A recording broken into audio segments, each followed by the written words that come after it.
दोस्तों, आओ करे तैयारी में आपका स्वागत है। दोस्तों, आज की वीडियो में हम करने वाले हैं यूपी पीसीएस प्रीलिम्स 2024 के लिए टेस्ट सीरीज। ये जो एग्जाम है यूपी पीसीएस प्रीलिम्स, ये 17 मार्च को होने वाला है, 17 मार्च 2024। इसी के लिए हम टेस्ट सीरीज देखने वाले हैं। और आज हम देखेंगे दृष्टि द विजन आईएएस का टेस्ट पेपर, और ये समान अध्ययन फर्स्ट का टेस्ट पेपर है। ये टेस्ट 3 है, ये भी ध्यान रखिएगा। दृष्टि आईएएस का टेस्ट 3 है जिसे हम देख रहे हैं, और जो टेस्ट 3 है ये विज्ञान एवं प्रौद्योगिकी साइंस एंड टेक का ये टेस्ट है। इसको हम यहाँ पे देखेंगे। यहाँ पे 150 क्वेश्चन होंगे इस टेस्ट में, जिसमें करंट के क्वेश्चन इंक्लूड है। करंट के साथ साथ जो हमारा सब्जेक्ट है साइंस के, इसके क्वेश्चंस इंक्लूड हैं। और ये बहुत ही अच्छे क्वेश्चन हैं, जिसमें बेसिक से लेकर के एडवांस लेवल तक के क्वेश्चंस को इंक्लूड किया गया है। और साथ ही जो करंट में साइंस टेक्नोलॉजी के क्वेश्चन हैं उनको इंक्लूड किया गया है। और जो प्रीवियस ईयर में जो बार बार पूछे जाने वाले प्रश्न हैं उनको भी इस टेस्ट पेपर में इंक्लूड किया गया है। सब मिलाकर के अगर देखा जाए तो ये बहुत ही अच्छा टेस्ट है जो बेसिक टू एडवांस है। तो आप इसको देखिएगा, और अगर आपको मेरी वीडियोस पसंद आ रही हो तो प्लीज़ आप मेरे चैनल को लाइक करिएगा, सब्सक्राइब करिएगा और ज़्यादा से ज़्यादा इसको शेयर करिएगा। और अगर आपको इसकी पीडीएफ चाहिए, पीडीएफ के लिए आपको डिस्क्रिप्शन में टेलीग्राम चैनल का लिंक दिया हुआ है। अगर आप उसको ज्वाइन करेंगे तो वहाँ पे आपको पीडीएफ मिलेगी, और पीडीएफ जो है वो बिल्कुल फ्री होगी। तो वहां से आप पीडीएफ ले सकते हैं। तो चलिए फिर हम प्रश्नों को देखना स्टार्ट करते हैं। फर्स्ट क्वेश्चन है, निम्नलिखित में से किस संगठन ने क्लीन स्काई फॉर टुमारो पहल की शुरुआत किया है। तो ये करंट का क्वेश्चन है। तो कौन से संगठन ने क्लीन स्काई फॉर टुमारो का पहल जो है ये प्रारंभ किया है। तो ये प्रारंभ किया है विश्व आर्थिक मंच ने। सही जवाब इसका सी हो जाएगा। विश्व आर्थिक मंच जो वर्ल्ड इकोनॉमिक फोरम है, इसने जो है क्लीन स्काई फॉर टुमारो नामक पहल प्रारंभ किया है। इसका जो उद्देश्य है कि जो विमानन क्षेत्र है, विमानन क्षेत्र को शुद्ध शून्य उत्सर्जन की ओर बढ़ाना इसका मतलब उद्देश्य है। इसलिए पहल को प्रारंभ किया गया है। तो इसका जो सही जवाब होगा वो सी हो जाएगा। नेक्स्ट हम लोग क्वेश्चन देखते हैं, question number second number question है, मई 2023 में निम्नलिखित में से किस देश में सितवे बंदरगाह का उद्घाटन किया गया है। तो सितवे बंदरगाह का उद्घाटन किस देश में किया गया है, जो मई 2023 में किया गया है। तो इसका उद्घाटन किया गया है म्यांमार में। इसका सही जवाब जो होगा वो बी हो जाएगा। सितवे बंदरगाह कहाँ पे है, तो म्यांमार में है।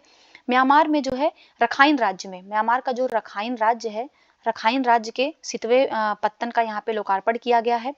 और ये जो राज्य की स्थानीय अर्थव्यवस्था है उसमें ये योगदान करेगा, और जो द्विपक्षीय और क्षेत्रीय व्यापार है उसको बढ़ाने में ये महत्वपूर्ण कदम साबित हुआ है। नेक्स्ट क्वेश्चन नंबर 3, खुर्रम शहर बैलिस्टिक मिसाइल का संबंध किस देश से है। तो जो खुर्रम शहर बैलिस्टिक मिसाइल है इसका संबंध ईरान से है। इसका सही जवाब ए हो जाएगा। ईरान ने अपनी तरल ईंधन वाली खुर्रम शहर बैलिस्टिक मिसाइल की चौथी पीढ़ी लॉन्च किया है, जिसका नाम खैबर है। जिसका क्या नाम है, तो इसका जो है खैबर नाम है। तो ये खुर्रम शहर का जो नाम है ये एक ईरानी शहर के नाम पे रखा गया है, जो 1980 के दशक में इराक और ईरान का जो युद्ध हुआ था उसी का ये स्थल था खुर्रम शहर। तो इसका जो सही जवाब होगा वो ए हो जाएगा। नेक्स्ट हम लोग क्वेश्चन देखते हैं, क्वेश्चन नंबर 4 नंबर क्वेश्चन है, द्विपक्षीय अभ्यास के संदर्भ में निम्नलिखित में से कौन सा कथन सही है। द्विपक्षीय अभ्यास के संबंध में हमें बताना है। तो पहला है कि समुद्र शक्ति एक भारत मालदीव समुद्री द्विपक्षीय अभ्यास है। तो देखिए ये गलत हो गया। क्यों? क्योंकि जो समुद्र शक्ति है ये भारत और मालदीव का नहीं है, ये गलत हो गया, बल्कि ये भारत और इंडोनेशिया का है। ये ध्यान रखिएगा, भारत और इंडोनेशिया का ये द्विपक्षीय जो है सैन्य अभ्यास है, इंडोनेशिया का है, भारत और इंडोनेशिया का। और अभी जो है इसका 4th संस्करण हुआ है, ये भी ध्यान रखिएगा। अभी इसका 4th संस्करण का आयोजन किया गया है। कहाँ पे? तो दक्षिण चीन सागर में इसका आयोजन किया गया है। तो इस वजह से ये गलत हो जाएगा। सेकंड है, अल मोहम्मद अल हिंदी भारतीय नौसेना और रॉयल सऊदी नौसेना फोर्स के बीच एक अभ्यास है। देखिए ये बिल्कुल करेक्ट है कि जो अल मोहम्मद अल हिंदी भारतीय नौसेना और ये रॉयल जो सऊदी नौसेना है इसके बीच का ये अभ्यास है। तो यहाँ पे सिर्फ 2 सही है, पहला गलत होगा। जिसका जो सही जवाब होगा वो सी हो जाएगा। केवल 2 जो है वो सही है। नेक्स्ट हम लोग क्वेश्चन देखते हैं, क्वेश्चन नंबर 5 नंबर क्वेश्चन है, गेक्को मिजोरमेंसिस एक नई प्रजाति जो भारत म्यांमार सीमा पर पाई गई है वह क्या है। तो ये गेक्को मेजोरमेंसिस जो एक नई प्रजाति का खोज किया गया है, किस चीज की प्रजाति है, यहाँ पे बेसिकली प्रजाति बताना है। तो ये छिपकली की प्रजाति है। इसका सही जवाब सी हो जाएगा। छिपकली की ये प्रजाति है, और ये उड़ने वाली छिपकली है जो भारत और म्यांमार की सीमा पे पाई गई है। नेक्स्ट हम लोग क्वेश्चन देखते हैं, क्वेश्चन नंबर 6 नंबर क्वेश्चन है, विश्व का दूसरा सबसे गहरा ब्लू होल खोजा गया है। तो ये विश्व का दूसरा सबसे गहरा ब्लू होल है। इसका खोज कहाँ पे किया गया है? देखिए, इसका जो खोज किया गया है ये युकाटन प्रायद्वीप, ये जो मैक्सिको का युकाटन प्रायद्वीप है वहां पे इसका पता चला। तो इसका सही जवाब बी हो जाएगा। ये जल के अंदर एक गहरा सिंक होल है, ब्लू होल, जिसका खोज कहाँ पे किया गया है? तो ध्यान रखिएगा, युकाटन प्रायद्वीप पे। और ये विश्व का दूसरा है। तो विश्व का पहला कौन है ये भी हमें पता होना चाहिए। तो विश्व का पहला जो सिंक ये ब्लू होल है वो कौन सा है? तो ये ड्रैगन होल है। ड्रैगन होल जो है दक्षिण चीन सागर में स्थित है। ड्रैगन होल ये विश्व का पहला जो है ये सबसे गहरा ब्लू होल है। नेक्स्ट हम लोग क्वेश्चन देखते हैं, क्वेश्चन नंबर 7 नंबर क्वेश्चन है, पायनियर 11 वायजर 1 और 2 कैसिनी निम्नलिखित में से किस ग्रह से संबंधित मिशन है? तो ये सभी मिशन है, पायनियर 11, वायजर 1 एंड 2 और कैसिनी। तो ये किस ग्रह पे गए हुए मिशन है? तो ये सभी जो है ये शनि ग्रह के लिए गए हुए मिशन है। तो इसका जो सही जवाब होगा वो सी हो जाएगा। ये जो है ये 4 रोबोटिक अंतरिक्ष यान है जो शनि का दौरा कर चुके हैं। तो इसका जो सही जवाब होगा वो सी हो जाएगा। नेक्स्ट हम लोग क्वेश्चन देखते हैं, क्वेश्चन नंबर 8 नंबर क्वेश्चन है, निम्नलिखित में से किस संगठन के द्वारा रिप्लेस एक्शन पैकेज लॉन्च किया गया है? तो रिप्लेस एक्शन जो पैकेज लॉन्च किया गया है इसको किस संगठन ने किया है? इसका जो सही जवाब होगा वो बी हो जाएगा, विश्व स्वास्थ्य संगठन ने किया है। WHO ने विश्व स्वास्थ्य संगठन के द्वारा जो है ये रिप्लेस एक्शन पैकेज लॉन्च किया गया है। और ये जो है ये 2023 तक वैश्विक उन्मूलन के लक्ष्य के साथ राष्ट्रीय खाद्य आपूर्ति से औद्योगिक रूप से उत्पादित ट्रांस फैट को खत्म करने के लिए एक रणनीतिक दृष्टिकोण प्रदान करता है। तो ये ध्यान रखिएगा, जो ट्रांस फैट है, ट्रांस फैट को खत्म करने के लिए एक रणनीतिक जो है एक पहल है या एक कदम प्रदान करता है, जिसके तहत जो है ट्रांस फैट को समाप्त किया जाएगा, जो भी हमारा खाद्य आपूर्ति से संबंधित है। नेक्स्ट हम लोग क्वेश्चन देखते हैं, क्वेश्चन नंबर 9 नंबर क्वेश्चन है, खेलो इंडिया यूनिवर्सिटी गेम, खेलो इंडिया यूनिवर्सिटी गेम 2023 के संदर्भ में कौन सा कथन जो है वो सही है? तो पहला है कि यह राजस्थान में आयोजित खेलो इंडिया यूनिवर्सिटी गेम्स का तीसरा संस्करण था। तो देखिए, जो खेलो इंडिया यूनिवर्सिटी गेम्स का जो तीसरा संस्करण है इसका आयोजन किया गया है उत्तर प्रदेश में, ना कि राजस्थान में। ये ध्यान रखिएगा, तीसरे संस्करण का आयोजन उत्तर प्रदेश में किया गया, ना कि राजस्थान में। ये 25 मई से लेकर के 3 जून 2023 तक इसका आयोजन किया गया था। और इसका जो समापन समारोह हुआ था, ये भी ध्यान रखिएगा, इसका जो समापन हुआ था वो वाराणसी में हुआ था। उत्तर प्रदेश के वाराणसी शहर में जो है इसका समापन किया गया था। तो इस वजह से हम देखेंगे पहला वाला तो गलत हो गया। और खेलो इंडिया यूनिवर्सिटी गेम के इस संस्करण का शुभंकर जीतू था, जो बारासिंगा स्वयं डियर का प्रतिनिधित्व करता है। तो ये बिल्कुल करेक्ट है। जो खेलो इंडिया यूनिवर्सिटी गेम्स का जो तीसरा संस्करण था इसका जो शुभंकर था वो जीतू था। और ये उत्तर प्रदेश का जो राजकीय पशु है बारासिंगा उसी का प्रतिनिधित्व करता है। तो ये दोनों ही पहला तो गलत हो गया, केवल 2 सही है। तो इसका जो सही जवाब होगा वो भी हो जाएगा, केवल कथन 2 सही है। तो देखिए, ये जो खेलो इंडिया यूनिवर्सिटी गेम हुआ था ना, ये उत्तर प्रदेश के 4 शहरों में हुआ था। ये भी ध्यान रखिएगा, उत्तर प्रदेश के 4 शहरों में हुआ था। कहाँ पे हुआ था? तो लखनऊ में हुआ था, वाराणसी में हुआ था, इसके अलावा गोरखपुर में हुआ था और नोएडा में हुआ था। ये 4 जगहों पे आयोजित किया गया था। और जो खेलो इंडिया यूनिवर्सिटी गेम्स है इसका पहला संस्करण कब हुआ था ये भी ध्यान रखिएगा। तो पहला संस्करण इसका 2020 में हुआ था। 2020 में कहाँ पे हुआ था इसका पहला संस्करण? तो उड़ीसा में हुआ था। नेक्स्ट हम लोग क्वेश्चन देखते हैं, क्वेश्चन नंबर 10 नंबर क्वेश्चन है, भारत इजराइल जल प्रौद्योगिकी केंद्र स्थापित किया जाएगा। तो भारत इजराइल जल प्रौद्योगिकी केंद्र है, इसका आयोजन कहाँ पे किया जाएगा? तो ये किया जाएगा IIT मद्रास में। इसका सही जवाब ये हो जाएगा, IIT मद्रास में किया जाएगा। और ये भारत और इजराइल की जो है एक संयुक्त पहल है। इसमें होगा क्या कि जो IIT मद्रास में जल संसाधन प्रबंधन और जल प्रौद्योगिकी विकास के लिए इसको स्थापित किया जाएगा। नेक्स्ट हम लोग क्वेश्चन देखते हैं, क्वेश्चन नंबर 11 नंबर क्वेश्चन है, मई 2023 में भारत और निम्नलिखित में से किस देश ने माइग्रेशन एंड मोबिलिटी पार्टनरशिप के क्षेत्र में एक समझौते पर हस्ताक्षर किया है? तो माइग्रेशन एंड मोबिलिटी पार्टनरशिप के लिए जो भारत किसके साथ हस्ताक्षर किया है? तो भारत ने किया है ऑस्ट्रेलिया के साथ। इसका सही जवाब सी हो जाएगा, ऑस्ट्रेलिया के साथ जो है Bharat migration and mobility partnership क्षेत्र में और ग्रीन हाइड्रोजन टास्क फोर्स पर भी समझौता किया है। इसमें माइग्रेशन एंड मोबिलिटी जो पार्टनरशिप है इसका उद्देश्य क्या है कि दोनों देशों के बीच छात्र और जो शिक्षाविद हैं और जो पेशेवर हैं उनमें आवाजाही की जो सुविधा है उसको और अधिक सुविधापूर्ण बनाया जा सके, ये इसका उद्देश्य है।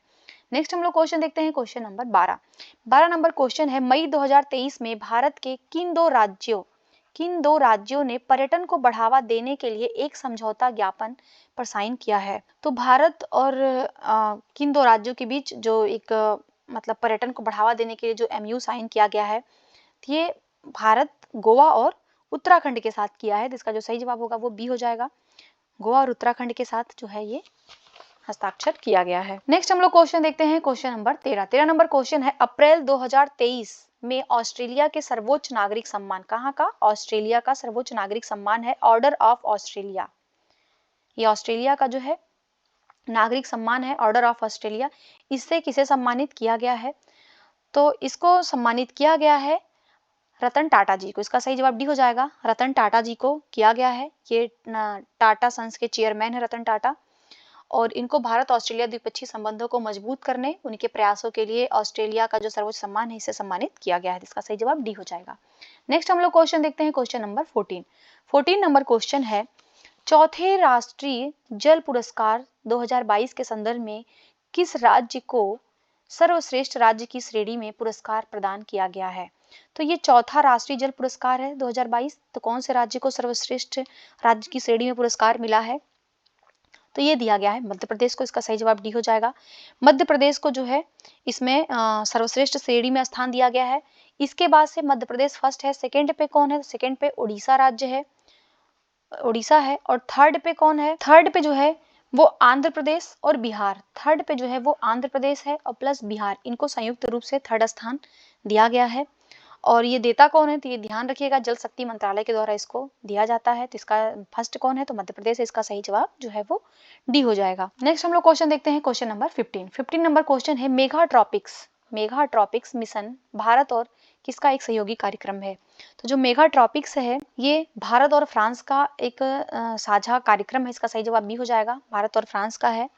और इसमें है क्या कि मेगा ट्रॉपिक्स में जो उष्णकटिबंधीय क्षेत्र में जल चक्र और ऊर्जा विनियमन का अध्ययन करने के लिए ये भारत और फ्रांस का जो है एक साझा मिशन है, ये ध्यान रखिएगा। नेक्स्ट क्वेश्चन, क्वेश्चन नंबर 16, निम्नलिखित में से कौन सा भारत के ग्रामीण क्षेत्रों के लिए एआई संचालित बहुभाषी चैटबॉट है?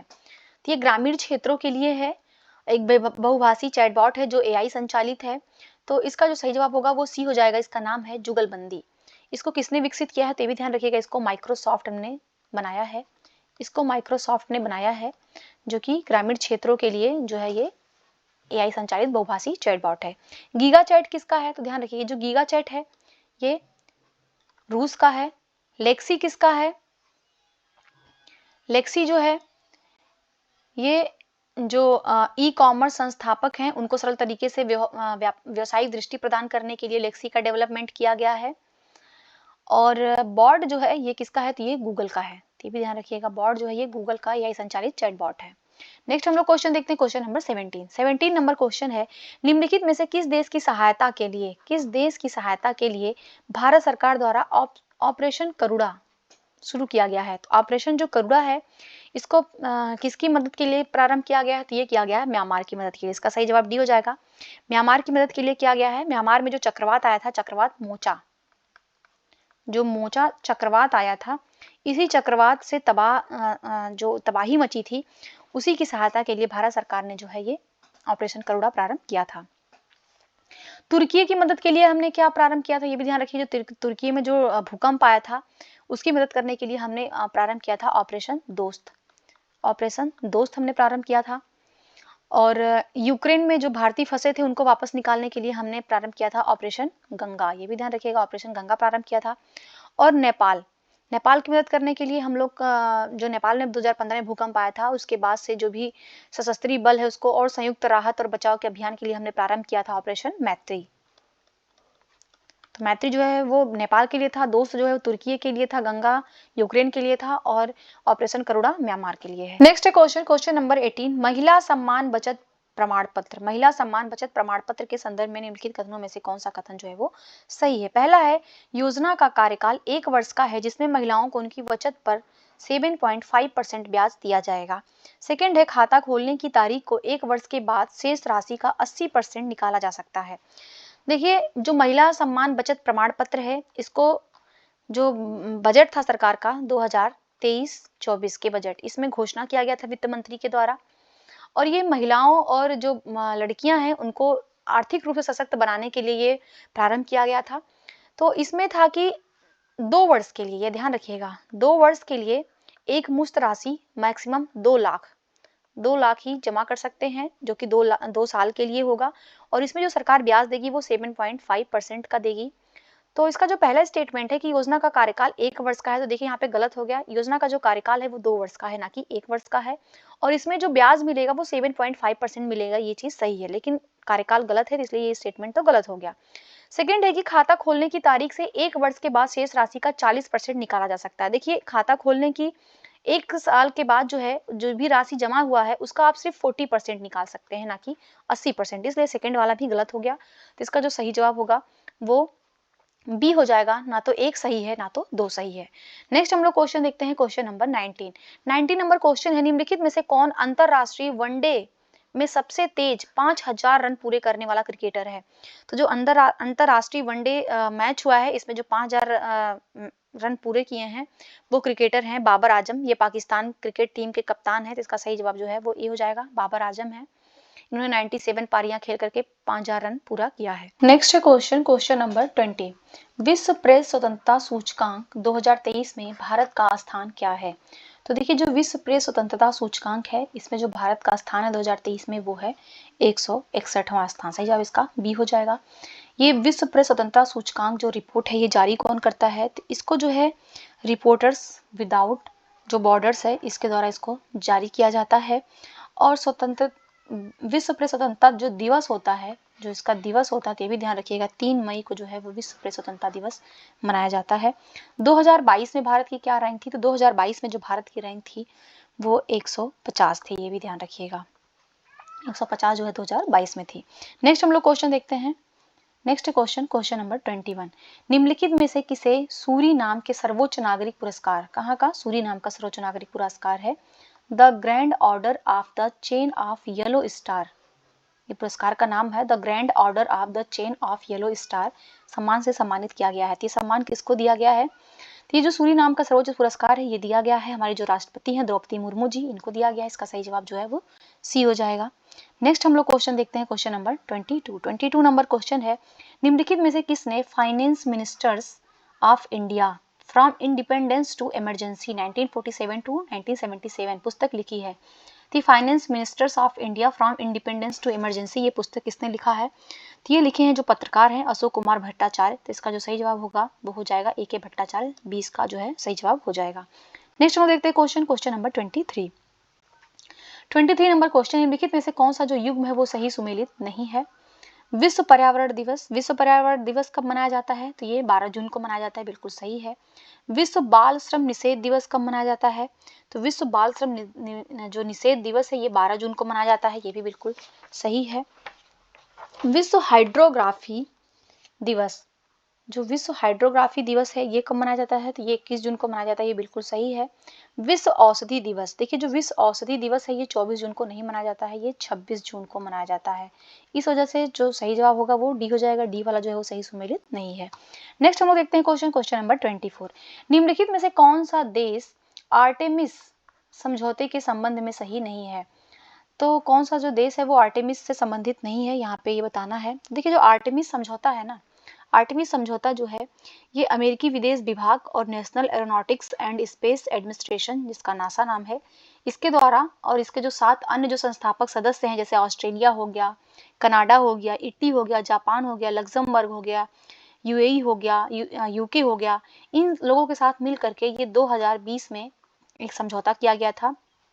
इसमें मानव द्वारा अंतरिक्ष अन्वेषण को नियंत्रित करने तथा शांतिपूर्ण उद्देश्यों के लिए चंद्रमा, मंगल, धूमकेतु, क्षुद्र ग्रह तथा बाहरी अंतरिक्ष के उपयोग के लिए सामान्य सिद्धांत स्थापित किए गए हैं आर्टेमिस समझौते के तहत।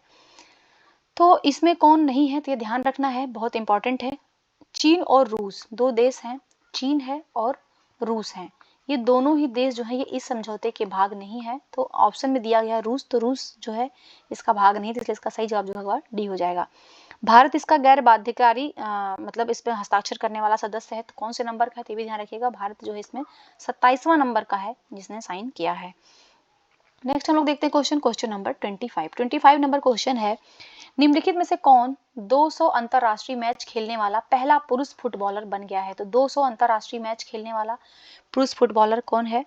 तो ये है क्रिस्टियानो रोनाल्डो। सही जवाब इसका ए हो जाएगा। क्रिस्टियानो रोनाल्डो जो है ये कहाँ के रहने वाले हैं तो ये भी ध्यान रखिएगा, ये पुर्तगाल के खिलाड़ी हैं और इन्होंने जो है वो 200 अंतरराष्ट्रीय मैच खेल करके जो है पहले ऐसे फुटबॉलर बन गए हैं जिन्होंने 200 अंतरराष्ट्रीय क्रिकेट मैच खेला है, सॉरी फुटबॉल का मैच खेला है। Next question, question number 26। निम्नलिखित में से किस राज्य में पहला जनजातीय खेल महोत्सव का आयोजन किया गया था? तो ये पहला जनजातीय खेल महोत्सव कहाँ पे मनाया गया था? तो उड़ीसा में। इसका सही जवाब सी हो जाएगा। उड़ीसा का जो संस्कृति मंत्रालय है उसने इसकी मेजबानी किया था और इसका उद्देश्य क्या है कि जो आदिवासियों के पारंपरिक खेल हैं और उनकी संस्कृति विरासत को राष्ट्रीय मंच पर बढ़ावा देना, उनको प्रदर्शित करना, इसका उद्देश्य है जनजातीय खेल महोत्सव का। नेक्स्ट हम लोग क्वेश्चन देखते हैं। क्वेश्चन है 27 नंबर क्वेश्चन है, लिथियम आयन बैटरियों के संदर्भ में कौन सा कथन जो है वो सही है? लिथियम आयन बैटरी के बारे में पूछा जा रहा है।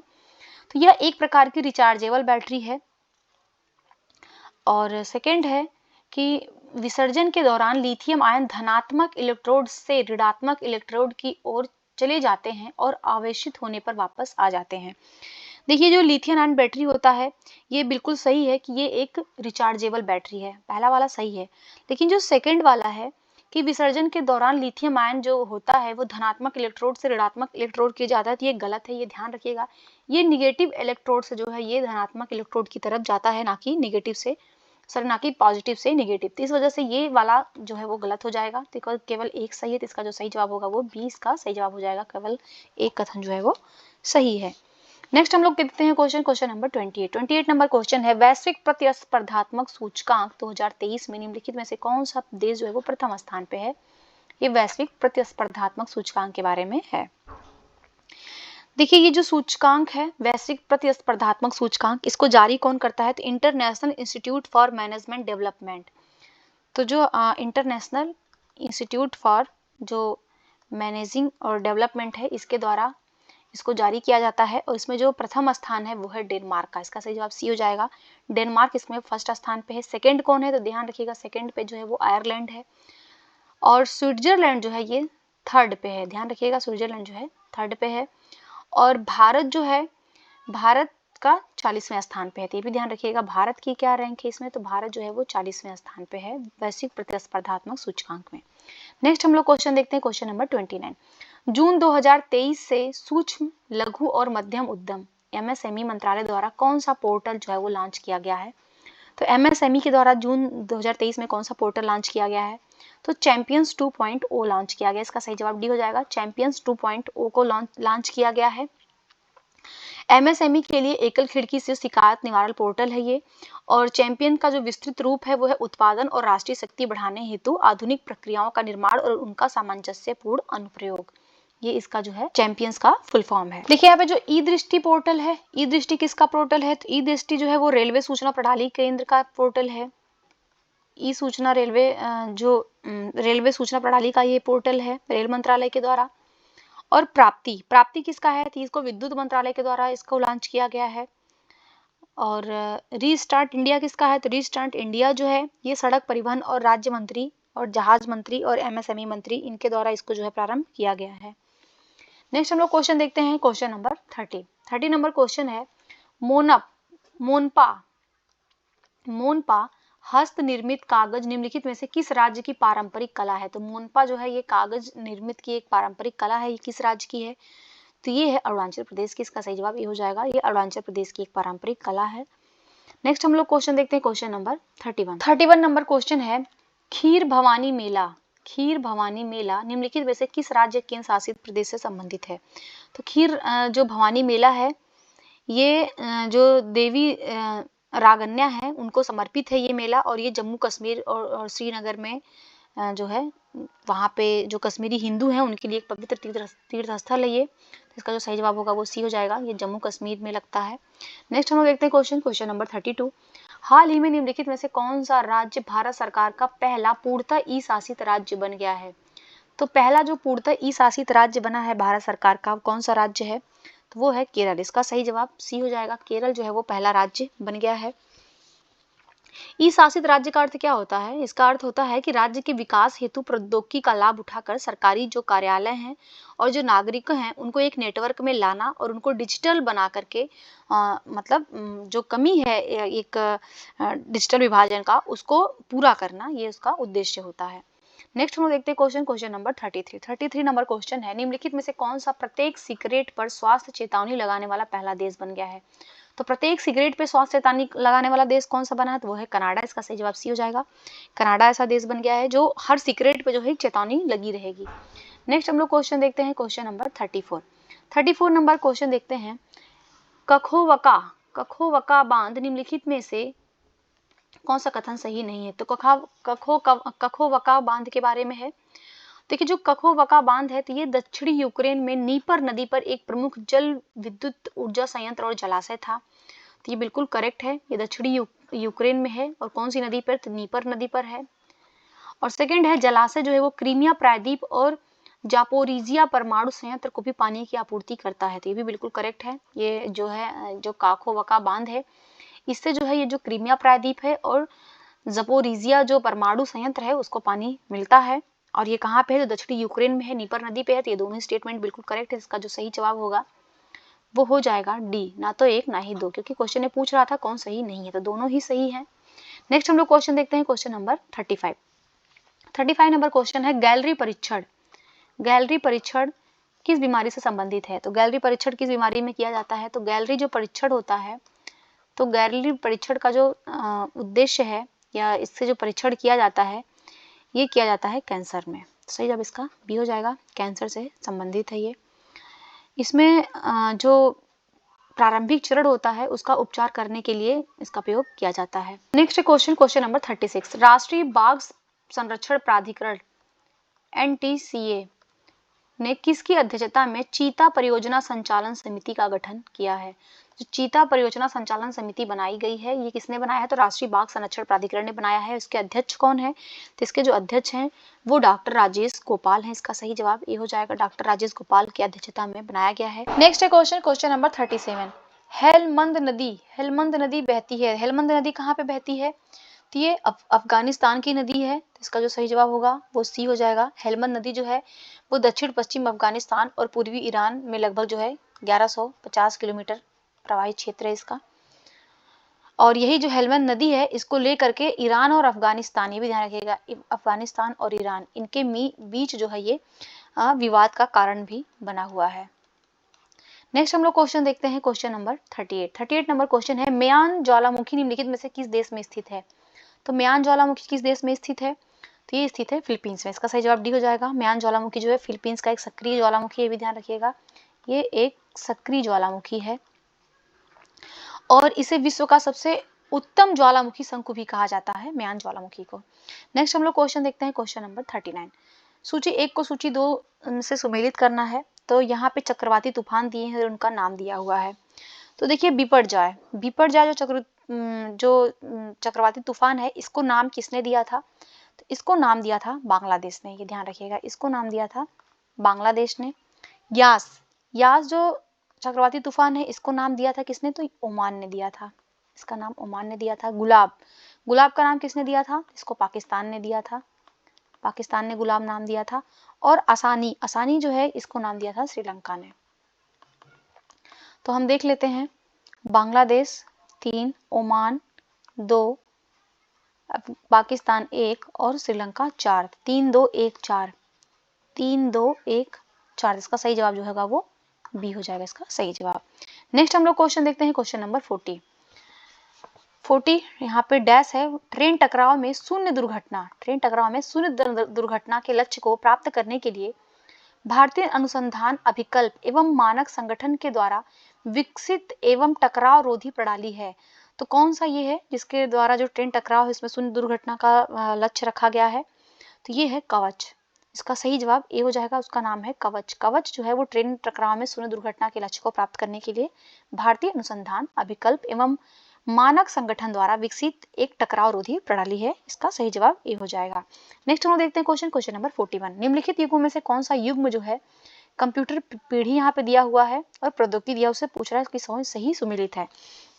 देखिए जो प्रथम पीढ़ी के कंप्यूटर है ना, प्रथम पीढ़ी के जो कंप्यूटर थे वो वैक्यूम ट्यूब थे, उसमें वैक्यूम ट्यूब का प्रयोग किया जाता था।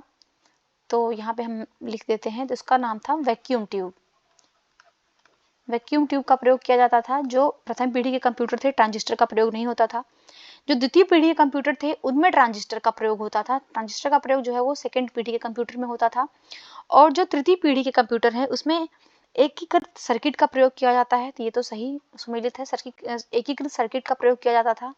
और पूछ रहा है कौन सही सुमेलित है, सी बी इसका सही जवाब होगा, बी वाला सही है, क्योंकि जो तृतीय पीढ़ी के कंप्यूटर थे उसमें एकीकृत सर्किट का प्रयोग किया जाता था। और जो चतुर्थ पीढ़ी के कंप्यूटर थे, चतुर्थ पीढ़ी के कंप्यूटर में जो है वो सिंपली माइक्रो प्रोसेसर का यूज किया जाता था। तो इसमें जो सिंपली जो माइक्रो प्रोसेसर का यूज होता था। और जो पांचवी पीढ़ी के कंप्यूटर थे, पांचवी पीढ़ी के कंप्यूटर कैसे हैं, तो ये एआई आधारित हैं, कृत्रिम बुद्धिमत्ता आर्टिफिशियल इंटेलिजेंस आधारित हैं पांचवी पीढ़ी के कंप्यूटर। तो यहाँ पे केवल 3 वाला ही सही है। नेक्स्ट हम लोग क्वेश्चन देखते हैं, क्वेश्चन नंबर 42। मेलवेयर से संदर्भ में बताना है कौन सा स्टेटमेंट जो है वो सही है। तो मेलवेयर क्या है, तो मेलवेयर जो है, पहला स्टेटमेंट है इसमें कि स्पाईवेयर दुर्भावनापूर्ण सॉफ्टवेयर है जो किसी डिवाइस में घुसपैठ करता है और व्यक्तिगत डेटा एकत्र करता है। तो देखिए यहाँ पे तो ये बिल्कुल करेक्ट है, क्योंकि जो मेलवेयर है वो दुर्भावनापूर्ण एक सॉफ्टवेयर है जो किसी भी डिवाइस में घुसपैठ कर लेता है और व्यक्तिगत जो डेटा होती है उसका छेड़छाड़ करता है, उसको एकत्रित करता है। सेकेंड इसमें रैनसमवेयर पहुंच बहाल करने हेतु भुगतान फिरौती की मांग में पीड़ित की महत्वपूर्ण फाइलों को एनक्रिप्ट करता है। और यदि फिरौती का भुगतान किया जाता है तो जो रैनसमवेयर होता है वो पीड़ितों को एक डिक्रिप्शन कुंजी प्राप्त हो जाती है। तो यहाँ पे सही जवाब देना, तो देखिए यहाँ पे पहला वाला भी सही है और दूसरा वाला भी सही है। तो इसका जो सही जवाब होगा वो बी हो जाएगा, 1 एंड 2 दोनों ही जो है वो करेक्ट है। नेक्स्ट हम लोग क्वेश्चन देखते हैं, क्वेश्चन नंबर 43 नंबर क्वेश्चन है, geosynchronous satellite launch vehicle GSLV के संदर्भ में कौन सा कथन जो है वो सही है, सत्य कथन का चयन करना है। तो पहला है कि जीएसएलवी MK3 इसरो द्वारा बनाया गया, किसके द्वारा, ये ध्यान रखिएगा, इसरो के द्वारा इसको बनाया गया एक हैवी लिफ्ट प्रक्षेपण यान है जिसे चंद्रयान 1 उपग्रह को विमोचित करने के लिए चुना गया। देखिए ये चंद्रयान 1 को नहीं चुना गया है, ये ध्यान रखिएगा, ये चंद्रयान 2 के लिए इसको चुना गया है, इसलिए पहला वाला गलत हो गया। सेकेंड है कि वाहन में एक क्रायोजेनिक ऊपरी चरण, एक कोर तरल बूस्टर और 2 ठोस स्टेप ऑन लगे हुए हैं। तो ये बिल्कुल सही है। जो ये जियो सिंक्रोनस सैटेलाइट लॉन्च व्हीकल है जीएसएलवी है, इसमें इसके वाहन में क्रायोजेनिक ऊपरी चरण है जहाँ पे एक कोर तरल बूस्टर और 2 ठोस स्टेप ऑन है। तो पहला गलत हो गया, केवल 2 सही, इसका जो सही जवाब होगा वो भी हो जाएगा, केवल 2 सही है। नेक्स्ट हम लोग क्वेश्चन देखते हैं, क्वेश्चन नंबर 44 नंबर क्वेश्चन है, विश्व का सबसे बड़ा एकल पृथ्वी अवलोकन कार्यक्रम कॉपरनिकस संबंधित है। तो जो कॉपरनिकस है ये विश्व का सबसे बड़ा एकल पृथ्वी अवलोकन कार्यक्रम है, ये किससे संबंधित है, तो ये जो संबंधित है ये यूरोपीय एजेंसी का है। तो सही जवाब इसका सी हो जाएगा। और ये पर्यावरण प्रबंधन के लिए सुधार करेगा, जलवायु परिवर्तन के प्रभाव को समझेगा और उसको कम करने का प्रयास करेगा, नागरिक सुरक्षा सुनिश्चित करेगा और समय पर एवं आसानी से सुलभ जानकारी ये सब चीजों से संबंधित देगा। तो ये भी ध्यान रखिएगा, ये जो है कॉपरनिकस का उद्देश्य था। और कॉपरनिकस की जो है वो 6 श्रेणियां हैं, ये भी ध्यान रखिएगा, कॉपरनिकस की टोटल 6 श्रेणियां हैं। इसमें भूमि है, भूमि प्रबंधन है, समुद्री पर्यावरण है, वातावरण है, आपातकालीन प्रतिक्रिया है, सुरक्षा है और जलवायु परिवर्तन है, सभी से संबंधित मुद्दों पे जो है ये काम करेगा। नेक्स्ट क्वेश्चन नंबर 45, निम्नलिखित में से किस देश ने विश्व का पहला क्वांटम संचार उपग्रह विमोचित किया है। तो ये विश्व का पहला जो है क्वांटम संचार उपग्रह है, इसका विमोचन किया है चाइना ने, इसका सही जवाब डी हो जाएगा। नेक्स्ट क्वेश्चन नंबर 46, निम्नलिखित में से कौन सा मानव रहित हवाई वाहन यूएवी तथा रक्षा अनुसंधान विकास संगठन डीआरडीओ के द्वारा विकसित किया गया है। तो देखिए लक्ष्य, निशांत, पंछी और इंपीरियल ईगल, इन चारों का ही डेवलपमेंट जो है वो यूएवी और डीआरडीओ ने मिलकर के किया है। तो इसका जो सही जवाब होगा वो डी हो जाएगा, 1 2 3 4 सभी जो है वो इनका डेवलपमेंट किया गया है। नेक्स्ट हम लोग क्वेश्चन देखते हैं, क्वेश्चन नंबर 47, निम्नलिखित में से कौन भारत की पहली स्वदेशी परमाणु संचालित बैलिस्टिक मिसाइल पनडुब्बी है। ये पहली भारत की स्वदेशी परमाणु संचालित बैलिस्टिक मिसाइल पनडुब्बी है, उसका नाम क्या है, तो इसका नाम है INS अरिहंत। सही जवाब इसका बी हो जाएगा, INS अरिहंत है। नेक्स्ट हम लोग क्वेश्चन देखते हैं, क्वेश्चन नंबर 48। 48 नंबर क्वेश्चन, निम्नलिखित में से कौन 5G तकनीक का प्रतिनिधित्व नहीं करता है? 5G पर जो तकनीक है इसका प्रतिनिधित्व कौन नहीं करता है? तो देखिए, मिलीमीटर तरंग करता है, बीम फार्मिंग करता है, छोटी कोशिकाएं करती है, परंतु वाइट फाई नहीं करता है। तो इसका जो सही जवाब होगा वो सी हो जाएगा। नेक्स्ट हम लोग क्वेश्चन देखते हैं, क्वेश्चन नंबर 49। निम्नलिखित में से कौन सा एक अम्ल नहीं है? कौन सा एक अम्ल नहीं है, एसिड नहीं है? देखिए, दही है, संतरे का रस भी है और सिरका भी है, परंतु जो नींबू पानी है ये नहीं है। नींबू पानी क्या है? तो नींबू पानी एक क्षार है। नींबू पानी जो है एक क्षार है और इसका जो रासायनिक नाम है वो कैल्शियम हाइड्रोक्साइड है। कैल्शियम हाइड्रोक्साइड है नींबू पानी का। तो इसका जो सही जवाब होगा वो बी हो जाएगा। क्वेश्चन नंबर 50 है, लंदन स्मॉग या इसको सल्फ्यूरस धुंध का मुख्य कारण क्या है? लंदन स्मॉग या सल्फ्यूरस धुंध का मुख्य कारण क्या है? तो लंदन स्मॉग जो है सबसे पहले लंदन में बना था और इसका जो दूसरा नाम है वो सल्फरस हेज है। तो इसको सल्फरस हेज भी कहा जाता है। तो इसका जो मुख्य कारण है वो है कोयला। इसका सही जवाब ए हो जाएगा। कोयला जो है इसका मुख्य कारण है, क्योंकि सल्फर युक्त जीवाश्म ईंधन मुख्य रूप से कोयला जो है ये सल्फरस स्मॉग का मुख्य स्रोत है।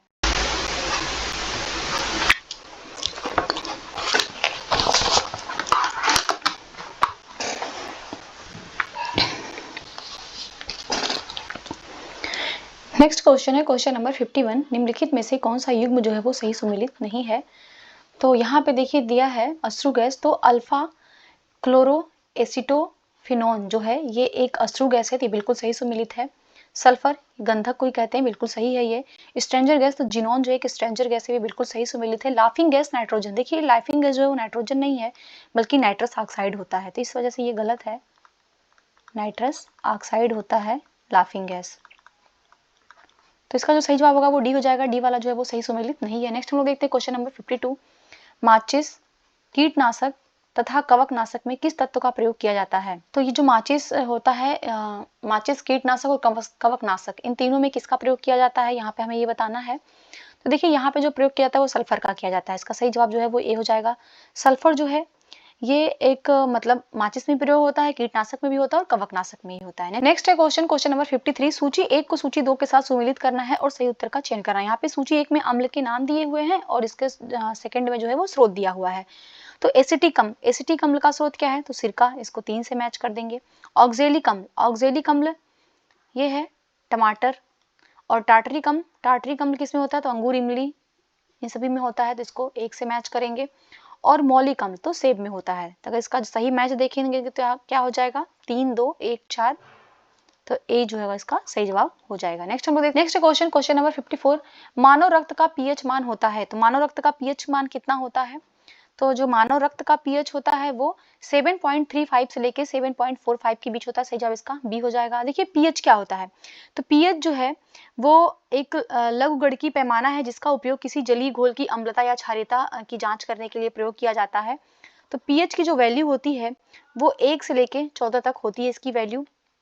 और इसमें जो 7 होता है ये तटस्थ होता है।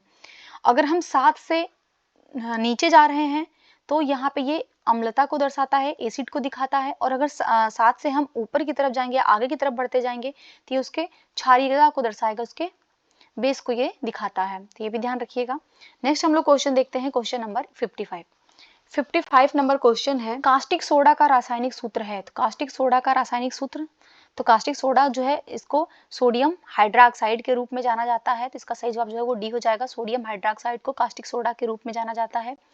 सोडियम बाइकार्बोनेट, देखिए जो सोडियम बाइकार्बोनेट है ना, ये क्या है? ये बेकिंग सोडा है। ये बेकिंग सोडा है, खाने का सोडा है, ये भी ध्यान रखिएगा। और मैग्नीशियम सल्फेट, मैग्नीशियम सल्फेट क्या है? इसको एप्सम लवण भी बोला जाता है। इसको जो है एप्सम लवण बोला जाता है। और कॉपर सल्फेट, कॉपर सल्फेट को ब्लू विट्रियोल, इसको नीला थोथा कहा जाता है। ये भी ध्यान रखिएगा, नीला थोथा कॉपर सल्फेट को कहा जाता है। नेक्स्ट हम लोग क्वेश्चन देखते हैं, क्वेश्चन नंबर 56। हाइड्रोकार्बन के संदर्भ में कथनों पे विचार करना है और सही उत्तर का चयन करना है। हाइड्रोकार्बन के संबंध में है। तो हाइड्रोकार्बन पेट्रोलियम और प्राकृतिक गैस का प्रमुख घटक है। तो हाइड्रोकार्बन जो है वो पेट्रोलियम और प्राकृतिक गैस का प्रमुख घटक है, बिल्कुल करेक्ट है। सेकंड है, संतृप्त हाइड्रोकार्बन को एल्केन्स के नाम से भी जाना जाता है। तो ये भी बिल्कुल करेक्ट है। जो संतृप्त हाइड्रोकार्बन होता है इसको अल्केन्स के नाम से जाना जाता है, जैसे इसके उदाहरण है मीथेन, इथेन, प्रोपेन, ब्यूटेन। तो यहाँ पे दोनों स्टेटमेंट बिल्कुल करेक्ट है, तो इसका सही जवाब जो होगा वो सी हो जाएगा। नेक्स्ट हम लोग देखते हैं क्वेश्चन 57 नंबर। निम्नलिखित में से किसका उपयोग फलों को पकाने के लिए किया जाता है? तो फलों को पकाने के लिए किसका प्रयोग किया जाता है? तो देखिए एथिलीन का जो प्रयोग किया जाता है ना, फलों को पकाने के लिए किया जाता है, इसलिए इसका जो सही जवाब होगा वो सी हो जाएगा। नेक्स्ट हम लोग क्वेश्चन देखते हैं, क्वेश्चन नंबर 58 नंबर क्वेश्चन। निम्नलिखित में से किसे वुड स्प्रिट कहा जाता है और इसका उपयोग पेंट के लिए विलायक के रूप में किया जाता है वुड स्प्रिट का? देखिए मिथाइल अल्कोहल, जो मिथाइल अल्कोहल होता है, इसका सही जवाब ए होगा। मिथाइल अल्कोहल को जो है ये वुड स्प्रिट के रूप में जाना जाता है, इसका जो प्रयोग होता है ये पेंट में इसका प्रयोग किया जाता है। नेक्स्ट हम लोग क्वेश्चन देखते हैं, क्वेश्चन नंबर 59 नंबर क्वेश्चन। निम्नलिखित में से कौन सा कथन जो है वो सही नहीं है? तो पॉलीथीन एथिलीन का बहुलक है, ये बिल्कुल करेक्ट है। पॉलीथीन जो होता है वो एथिलीन का बहुलक होता है। पॉलीटेट्राफ्लोरोएथिलीन को टेफ्लॉन के नाम से भी जाना जाता है, तो भी बिल्कुल करेक्ट है। टेफ्लॉन के नाम से किसको जाना जाता है? तो फ्लोरोएथिलीन को जो है टेफ्लॉन के नाम से जाना जाता है। और पीसी रबर क्लोरोप्रीन के पॉलीमराइजेशन द्वारा निर्मित होता है, तो भी बिल्कुल करेक्ट है। जो पीसी रबर होता है ये क्लोरोप्रोरीन के जो है पोलराइजेशन उसका किया जाता है, उसके द्वारा इसको निर्मित किया जाता है। डी है नियोप्रीन एक प्राकृतिक बहुलक है। देखिए जो नियोप्रीन है एक प्राकृतिक बहुलक नहीं है, नियोप्रीन जो है एक सिंथेटिक रबर का समूह है। ये जो है ये एक सिंथेटिक रबर का समूह है, तो इसलिए इसका जो सही जवाब होगा वो डी हो जाएगा। डी वाला जो है वो सही सम्मिलित नहीं है। नेक्स्ट है क्वेश्चन नंबर 60। बुलेट प्रूफ सामग्री बनाई जाती है। देखिए जो बुलेट प्रूफ सामग्री बनाई जाती है इसमें प्रयोग किया जाता है केवलर का और लेक्सन का। तो ये दोनों 1 और 2 सही है, इसका जो सही जवाब होगा वो ए हो जाएगा। टेफ्लॉन, देखिए जो टेफ्लॉन का प्रयोग किया जाता है ये नॉन स्टिक कोटिंग में किया जाता है। जो नॉन स्टिक बर्तन बनाए जाते हैं नॉन स्टिक की कोटिंग में जो है वो टेफ्लॉन का प्रयोग किया जाता है। नेक्स्ट हम लोग क्वेश्चन देखते हैं, question number 61। Try nitrotoluene TNT का उपयोग किया जाता है। तो टीएनटी का उपयोग किसमें किया जाता है? तो टीएनटी का जो उपयोग किया जाता है वो विस्फोटक के रूप में किया जाता है, इसका जो सही जवाब होगा वो सी हो जाएगा। विस्फोटक के रूप में प्रयोग किया जाता है। इससे जो है सैन्य गोले, बम, ग्रेनेड, ये सारी चीजें जो है इसी ट्राई नाइट्रोटोलुइन से तैयार किया जाता है। नेक्स्ट हम लोग देखते हैं क्वेश्चन नंबर 62। एलपीजी तरलीकृत पेट्रोलियम गैस निर्मित है। तो जो लिक्विड पेट्रोलियम गैस है इसका निर्माण किससे होता है? तो इसका जो निर्माण होता है वो प्रोपेन और ब्यूटेन से होता है, इसका सही जवाब ए हो जाएगा। प्रोपेन और ब्यूटेन को ही प्राकृतिक गैस से पृथक किया जाता है और उच्च दाब पर तरलीकृत किया जाता है, जिसको बाद में सिलेंडर या टैंक में भरा जाता है। और एलपीजी क्या होती है? एक गैस होती है जो गंधहीन होती है और इसमें इसका जो रिसाव का पता लगाया जाता है, तो ये इंपॉर्टेंट है, कई बार एग्जाम में पूछा है। तो इसके रिसाव का पता लगाने के लिए इसमें कौन सी गैस मिलाई जाती है, कौन सा तरल पदार्थ मिलाया जाता है? तो इसमें एथिल मरकेप्टाइन मिलाया जाता है, ये भी ध्यान रखिएगा। एथिल मरकेप्टाइन का जो प्रयोग किया जाता है वो एलपीजी का जो उसका रिसाव होता है उसका पता लगाने के लिए किया जाता है। नेक्स्ट हम लोग क्वेश्चन देखते हैं, क्वेश्चन नंबर 63।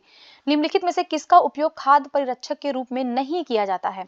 तो खाद्य परिरक्षक के रूप में किसका प्रयोग नहीं किया जाता है? फूड जो प्रिजर्वेटिव होता है। तो देखिए इसमें जो है सोडियम मेटा बाइसल्फाइड का प्रयोग किया जाता है, सोडियम बेंजोएट का किया जाता है, एस्कॉर्बिक अम्ल का किया जाता है, परंतु फॉर्मिक एसिड का प्रयोग नहीं किया जाता है, इसलिए इसका जो सही जवाब होगा वो डी हो जाएगा। फॉर्मिक एसिड क्या है? एक रंगहीन उत्तेजक वाष्पशील अम्ल है जो कार्बन मोनोऑक्साइड और भाप की उत्प्रेरक के रूप में निर्मित होता है। ये जैसे चींटियां वगैरह जो होती है ना उसमें ये फॉर्मिक अम्ल पाया जाता है। Next question number 64। प्रशांतक ट्रैंक्विलाइजर का प्रयोग किया जाता है, तो इसका प्रयोग किया जाता है चिंता को कम करने के लिए, इसका सही जवाब बी हो जाएगा। तनाव या चिंता को कम करने के लिए जो दवा या औषधि होता है उसको जो है ट्रैंक्विलाइजर के रूप में जाना जाता है, तो इसका जो सही जवाब होगा वो बी हो जाएगा। नेक्स्ट हम लोग क्वेश्चन देखते हैं, क्वेश्चन नंबर 65 है सूची 1 को सूची 2 के साथ सुमेलित करना। यहाँ पे उत्पाद दिया है और चीनी के उसके प्रकार दिए हुए हैं, किस प्रकार का शुगर उसमें पाया जाता है, टाइप्स ऑफ शुगर यहाँ पे हमें बताना है। तो अंगूर में क्या पाया जाता है? तो अंगूर में तो ग्लूकोज होता है, तो इसको हम मैच करेंगे 2 से। अंगूर में ग्लूकोज होता है। शहद में क्या होता है? तो शहद में जो होता है वो फ्रक्टोज होता है। और दूध में क्या होता है? तो दूध में लैक्टोज होता है। और टेबल शुगर में क्या होता है? तो टेबल शुगर में जो है वो सुक्रोज होता है।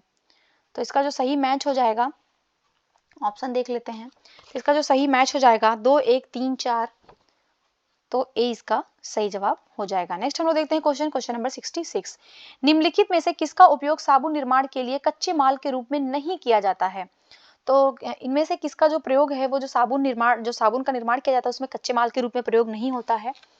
तो देखिए यहाँ पे वनस्पति तेल का प्रयोग होता है, कास्टिक सोडा का होता है और सोडियम रोसिनेट का प्रयोग होता है, परंतु सोडियम सल्फेट का प्रयोग नहीं किया जाता है, इसलिए इसका जो सही जवाब होगा वो डी हो जाएगा। नेक्स्ट हम लोग क्वेश्चन देखते हैं, क्वेश्चन नंबर 67। विद्युत शक्ति का मात्रक है, विद्युत शक्ति इलेक्ट्रिक पावर का मात्रक बताना है यहाँ पे। तो विद्युत शक्ति का जो मात्रक है वो है वाट, सही जवाब इसका ये हो जाएगा, वाट है। वोल्ट किसका मात्रक है, तो वोल्ट जो मात्रक है वो विद्युत विभव का है, ये भी ध्यान रखिएगा, विद्युत विभव, विद्युत विभव का मात्रक वोल्ट है। कूलाम किसका मात्रक है, तो ये विद्युत आवेश का है, ये विद्युत आवेश का मात्रक है कूलाम। और हर्ट्ज किसका मात्रक है, तो ये आवृत्ति का मात्रक है। नेक्स्ट हम लोग क्वेश्चन देखते हैं, क्वेश्चन नंबर 68। प्रकाश वर्ष मात्रक है, प्रकाश वर्ष किसका मात्रक है, लाइट ईयर। तो ये देखिए दूरी का मात्रक है, सभी को पता होगा, इजी क्वेश्चन है, तो इसका जो सही जवाब होगा वो ए हो जाएगा। दूरी का मात्रक जो है उसको प्रकाश वर्ष कहा जाता है। और एक प्रकाश वर्ष किसके बराबर होता है, तो भी ध्यान रखिएगा, एक जो लाइट ईयर होता है ये बराबर होता है 9.46 इंटू 10⁻15 मीटर के बराबर होता है 1 light year. Next question, question number 69। Odometer, odometer एक उपकरण है, तो ओडोमीटर किसका उपकरण है, देखिए एक पहिए वाले वाहन द्वारा तय की गई दूरी को मापता है। तो ओडोमीटर जो है वो एक पहिए वाले वाहन के द्वारा जो तय की गई दूरी होती है उसको ओडोमीटर में मापी जाती है, बिल्कुल सही है, इसका सही जवाब ए हो जाएगा। अन्य विकल्प को भी हम लोग चेक कर लेते हैं। विद्युत चुंबकीय तरंगों की आवृत्तीय तरंग दैर्ध्य को किसमें मापा जाता है, तो जो विद्युत तरंगों की आवृत्तीय तरंग दैर्ध्य होता है उसका जो मापन किया जाता है वो किया जाता है ओंडोमीटर से, उसका मापन होता है ओंडोमीटर से। ओडोमीटर नहीं, ध्यान रखिएगा, ओडोमीटर और ओंडोमीटर दो होता है। तरल पदार्थ या गैसों के जो दाब का मापता है उसको कौन मापता है, तो इसको मैनोमीटर मापता है, मैनोमीटर के द्वारा मापा जाता है। और विद्युत चुंबकीय विकिरण के फ्लक्स को मापता है तो कौन मापता है, तो रेडियोमीटर मापता है, ये भी ध्यान रखिएगा, रेडियोमीटर मापता है। नेक्स्ट हम लोग क्वेश्चन देखते हैं 70 नंबर क्वेश्चन। अवतल दर्पण का प्रयोग सामान्यतः किया जाता है, अवतल दर्पण कॉनकेव मिरर्स का प्रयोग किसमें प्रयोग होता है, तो देखिए यहाँ पे टॉर्च में भी कॉनकेव दर्पण का प्रयोग किया जाता है। वाहनों के अग्रदीप या जो हेडलाइट्स होती है गाड़ियों में उसके प्रयोग में भी अवतल दर्पण होता है। और सर्च लाइट में भी अवतल दर्पण का प्रयोग किया जाता है। इसके अलावा जो चेहरे का बड़ा प्रतिबिंब देखने के लिए पता इनका प्रयोग किया जाता है, जैसे सेविंग मशीन में भी इनका प्रयोग किया जाता है। जो जो दंत डॉक्टर होते हैं तो वो दांतों का देख रेख करने के लिए भी अवतल दर्पण का प्रयोग करते हैं। तो इसका जो सही जवाब होगा वो डी हो जाएगा, 1 2 3 तीनों ही जो है वो करेक्ट है। नेक्स्ट हम लोग देखते हैं 71 नंबर क्वेश्चन। नीचे दो कथन दिए हुए हैं, एक को अभिकथन ए और दूसरे को कारण कहा गया है। तो अभिकथन है कि इमारत के निर्माण के दौरान इमारत की दीवारों में इमारत से ऊंची एक धातु की छड़ स्थापित की जाती है। तो देखिए ये बिल्कुल करेक्ट है। जब भी इमारत का निर्माण होता है तो उस दौरान जो इमारत से ऊंची एक धातु की छड़ स्थापित की जाती है। कारण क्या है कि तड़ित चालक का उपयोग इमारतों को बिजली के प्रभाव से बचाने के लिए किया जाता है। तो ये भी बिल्कुल करेक्ट है, क्योंकि जो तड़ित चालक होता है उसका उपयोग जो किया जाता है वो जो बिजली का प्रभाव ना पड़े बिल्डिंग पे, इसलिए एक ऊंची धातु का एक जो ऊंची धातु की छड़ स्थापित की जाती है। तो देखिए यहाँ पे दोनों ही सही है और सही व्याख्या भी कर रहा है, इसलिए इसका जो सही जवाब होगा वो ए हो जाएगा। Next question, question number 72। प्रकाश के परावर्तन के संदर्भ में कौन सा कथन जो है वो सही है, तो प्रकाश के परावर्तन के संबंध में है। तो देखिए जो प्रकाश का परावर्तन होता है इसमें दो कंडीशन होती है, दो नियम इसमें लगते हैं। पहला कि जो आपतन कोण होता है वो परावर्तन कोण के बराबर होना चाहिए, और दूसरा है कि जो आपतित किरण है और परावर्तित किरण एवं परावर्तक सतह पर जो आपतन बिंदु होता है उस पर खींचा गया जो अभिलंब होता है वो एक ही तल में होना चाहिए। तो दो नियम होते हैं। तो यहाँ पे पहला नियम तो है कि प्रकाश का आपतन कोण जो है परावर्तन कोण के बराबर होता है, बिल्कुल करेक्ट है। और प्रकाश जो है वो सभी सतहों पर परावर्तित होती थी, भी बिल्कुल करेक्ट है। तो दोनों ही स्टेटमेंट बिल्कुल करेक्ट है, इसका सही जवाब जो है वो सी हो जाएगा। नेक्स्ट है क्वेश्चन, क्वेश्चन नंबर 73। नीचे दो कथन दिए हुए हैं, एक को अभिकथन ए कहा गया है, दूसरे को कारण कहा गया है। तो इसका अभिकथन है कि ट्रैफिक सिग्नल में लाल रंग का उपयोग किया जाता है। तो देखिए ट्रैफिक सिग्नल में लाल रंग का प्रयोग किया जाता है, बिल्कुल सही है। कारण कह रहा है कि लाल रंग की तरंग दैर्ध्य सबसे कम होती है। तो देखिए गलत है, लाल रंग की जो तरंग दैर्ध्य होती है सबसे अधिक होती है। सबसे अधिक होने के कारण ही क्या होता है, इसका जो परिक्षेपण होता है वो सबसे कम होता है और ये दूर से ही स्पष्ट दिखाई देती है, इसीलिए जो है ट्रैफिक में लाल रंग का प्रयोग किया जाता है। सबसे कम तरंग दैर्ध्य किसका होता है, तो बैगनी का होता है, और इसका जो परिक्षेपण होता है वो सबसे अधिक होता है। तो यहाँ पे हम देख रहे हैं अभिकथन तो सही है परंतु आर गलत है, तो इसका जो सही जवाब होगा वो सी हो जाएगा। नेक्स्ट हम लोग देखते हैं क्वेश्चन 74 नंबर। सूची 1 को सूची 2 से सुमेलित करना है, सही उत्तर का चयन करना है। यहाँ पे ध्वनि के स्रोत दिए हुए, उनकी औसत तीव्रता दी हुई है। तो सामान्य सांस लेने में कितने डेसिबल का प्रयोग होता है? तो 10 डेसिबल की ध्वनि का प्रयोग होता है। औसत कारखाना, देखिए औसत कारखाना में 80 डेसिबल का प्रयोग होता है। और सामान्य बातचीत में कितने का प्रयोग होता है? तो सामान्य बातचीत हम लोग जो करते हैं उसमें 60 डेसिबल का प्रयोग होता है। और व्यस्त यातायात होता है तो व्यस्त यातायात में जो है वो 70 डेसिबल का प्रयोग होता है। तो इसका जो सही मैच हो जाएगा 4, 3, 1, 2, तो इसका सही जवाब बी हो जाएगा। नेक्स्ट है क्वेश्चन नंबर 75। गुप्त उष्मा लेटेंट हीट के संदर्भ में कौन सा कथन जो है वो सही नहीं है? देखिए लेटेंट हीट क्या होता है कि जब अवस्था परिवर्तन के दौरान ये अवशोषित या मुक्त होती है लेटेंट हीट। अगर हम देखें इसमें तो देखिए तापमान में परिवर्तन किए बिना, यहाँ पे ध्यान रखिएगा, टेम्परेचर में कोई परिवर्तन नहीं हो रहा, इसमें कोई चेंजेस नहीं हो रहा, इसमें चेंजेस किए बिना ठोस को तरल या वाष्प में या तरल को वाष्प में बदलने के लिए जो आवश्यक उष्मा की आवश्यकता होती है उसी को गुप्त उष्मा कहा जाता है। तो चलिए स्टेटमेंट देखते हैं। पहला है कि जब जल वाष्प में परिवर्तित हो जाता है तो वह गुप्त उष्मा को अवशोषित कर लेता है। बिल्कुल करेक्ट है, जब जल जो है वो वाष्प में परिवर्तित होगा तो इसका मतलब है कि वो गुप्त उष्मा को अवशोषित किया है। सेकंड कह रहा है कि इससे पदार्थ के तापमान में परिवर्तन होता है। देखिए अभी हमने क्या बताया कि बिना तापमान में परिवर्तन किए, तो यहाँ पे कह रहा है तापमान में परिवर्तन होता है तो गलत हो जाएगा। तापमान में परिवर्तन किए बिना जो ठोस को तरल या वाष्प में परिवर्तित करे वही गुप्त उष्मा होता है। तो यहाँ पे सेकंड गलत हो गया, केवल एक सही है। तो पूछ रहा है, गलत ही पूछ रहा है, कौन सा सही नहीं है, तो बी वाला सही नहीं, तो इसका सही जवाब होगा बी हो जाएगा। केवल 2 कथन जो है वो सही नहीं है। नेक्स्ट हम देखते हैं क्वेश्चन नंबर 76। यांत्रिक तरंगों के संदर्भ में कौन सा कथन जो है वो सही है? यांत्रिक तरंगों से संबंधित, तो इसमें एक माध्यम द्वारा ऊर्जा स्थानांतरित होती है यांत्रिक तरंग में।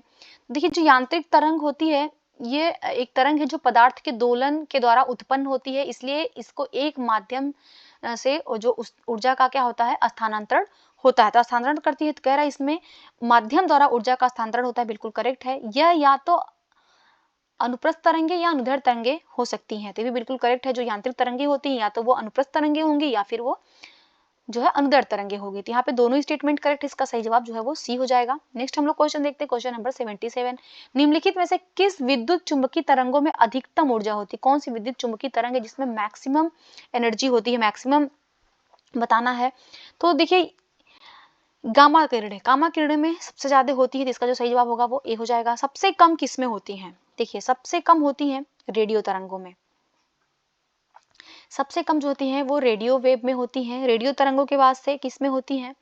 उसके बाद से माइक्रोवेव में होती हैं, उसके बाद से इंफ्रारेड में होती है, उसके बाद से जो हम विजिबल रेज होती है उसमें होती है, उसके बाद से जो परावैंगनी किरणें होती हैं अल्ट्रावायलेट में होती है, फिर एक्सरे में होती है, उसके बाद से किस में होती है, तो गामा रेज में होती है। तो ध्यान रखिएगा। तो पूछ रहा है सबसे अधिक किसमें होती है, तो गामा में होती है, इसका सही जवाब ए हो जाएगा।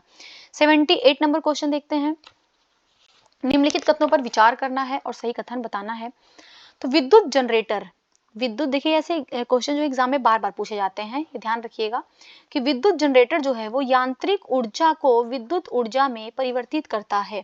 देखिए जो विद्युत जनरेटर का काम क्या होता है कि जो भी यांत्रिक ऊर्जा होती है मैकेनिकल एनर्जी को ये इलेक्ट्रिकल एनर्जी में बदलता है। बिल्कुल करेक्ट है। और जो विद्युत मोटर होता है ये विद्युत ऊर्जा को यांत्रिक ऊर्जा में बदलता है। तो ये इलेक्ट्रिकल जो एनर्जी होती है उसको मैकेनिकल एनर्जी में बदलता है। तो यहाँ पे देखिए दोनों ही स्टेटमेंट बिल्कुल करेक्ट है, तो इसका जो सही जवाब होगा वो सी हो जाएगा। 1 और 2 दोनों करेक्ट है। नेक्स्ट हम लोग देखते हैं 79 नंबर क्वेश्चन। निम्नलिखित में से किसका उपयोग अतिचालक सामग्री के रूप में नहीं किया जाता है? ध्यान रखिएगा, किसका प्रयोग जो है वो अतिचालक सामग्री के रूप में नहीं किया जाता है? तो देखिए किसी प्रतिरोध के बिना विद्युत धारा को प्रभावित करने के लिए किसी पदार्थ की जो क्षमता होती है उसी को अतिचालकता कहा जाता है। यह तब होता है जब किसी पदार्थ को क्रांतिक ताप के नीचे ठंडा किया जाता है। तो यहाँ पे देखते हैं क्या क्या दिया हुआ है। तो इसमें जो प्रयोग होता है किसमें जो अतिचालकता के गुण होते हैं, तो देखिए इसमें पारा में होते हैं, टंगस्टन में होते हैं, कैडमियम में होते हैं, एल्यूमिनियम में होते हैं, स्टेनस में होते हैं, सीसा में होते हैं, परंतु कार्बन में नहीं होता। इसलिए इसका जो सही जवाब होगा वो डी होगा कि डी में जो है वो अतिचालकता का गुण नहीं है। नेक्स्ट हम लोग देखते हैं क्वेश्चन नंबर 80। विद्युत फ्यूज के संबंध में बताना है, सही उत्तर का चयन करना है। विद्युत फ्यूज के बारे में, इलेक्ट्रिकल फ्यूज के बारे में सही उत्तर का चयन करना है। तो फ्यूज जो होता है ना कि वो एक फ्यूज जो है वो कुछ विशेष सामग्री से बना हुआ एक तार होता है जो तेजी से पिघल जाता है।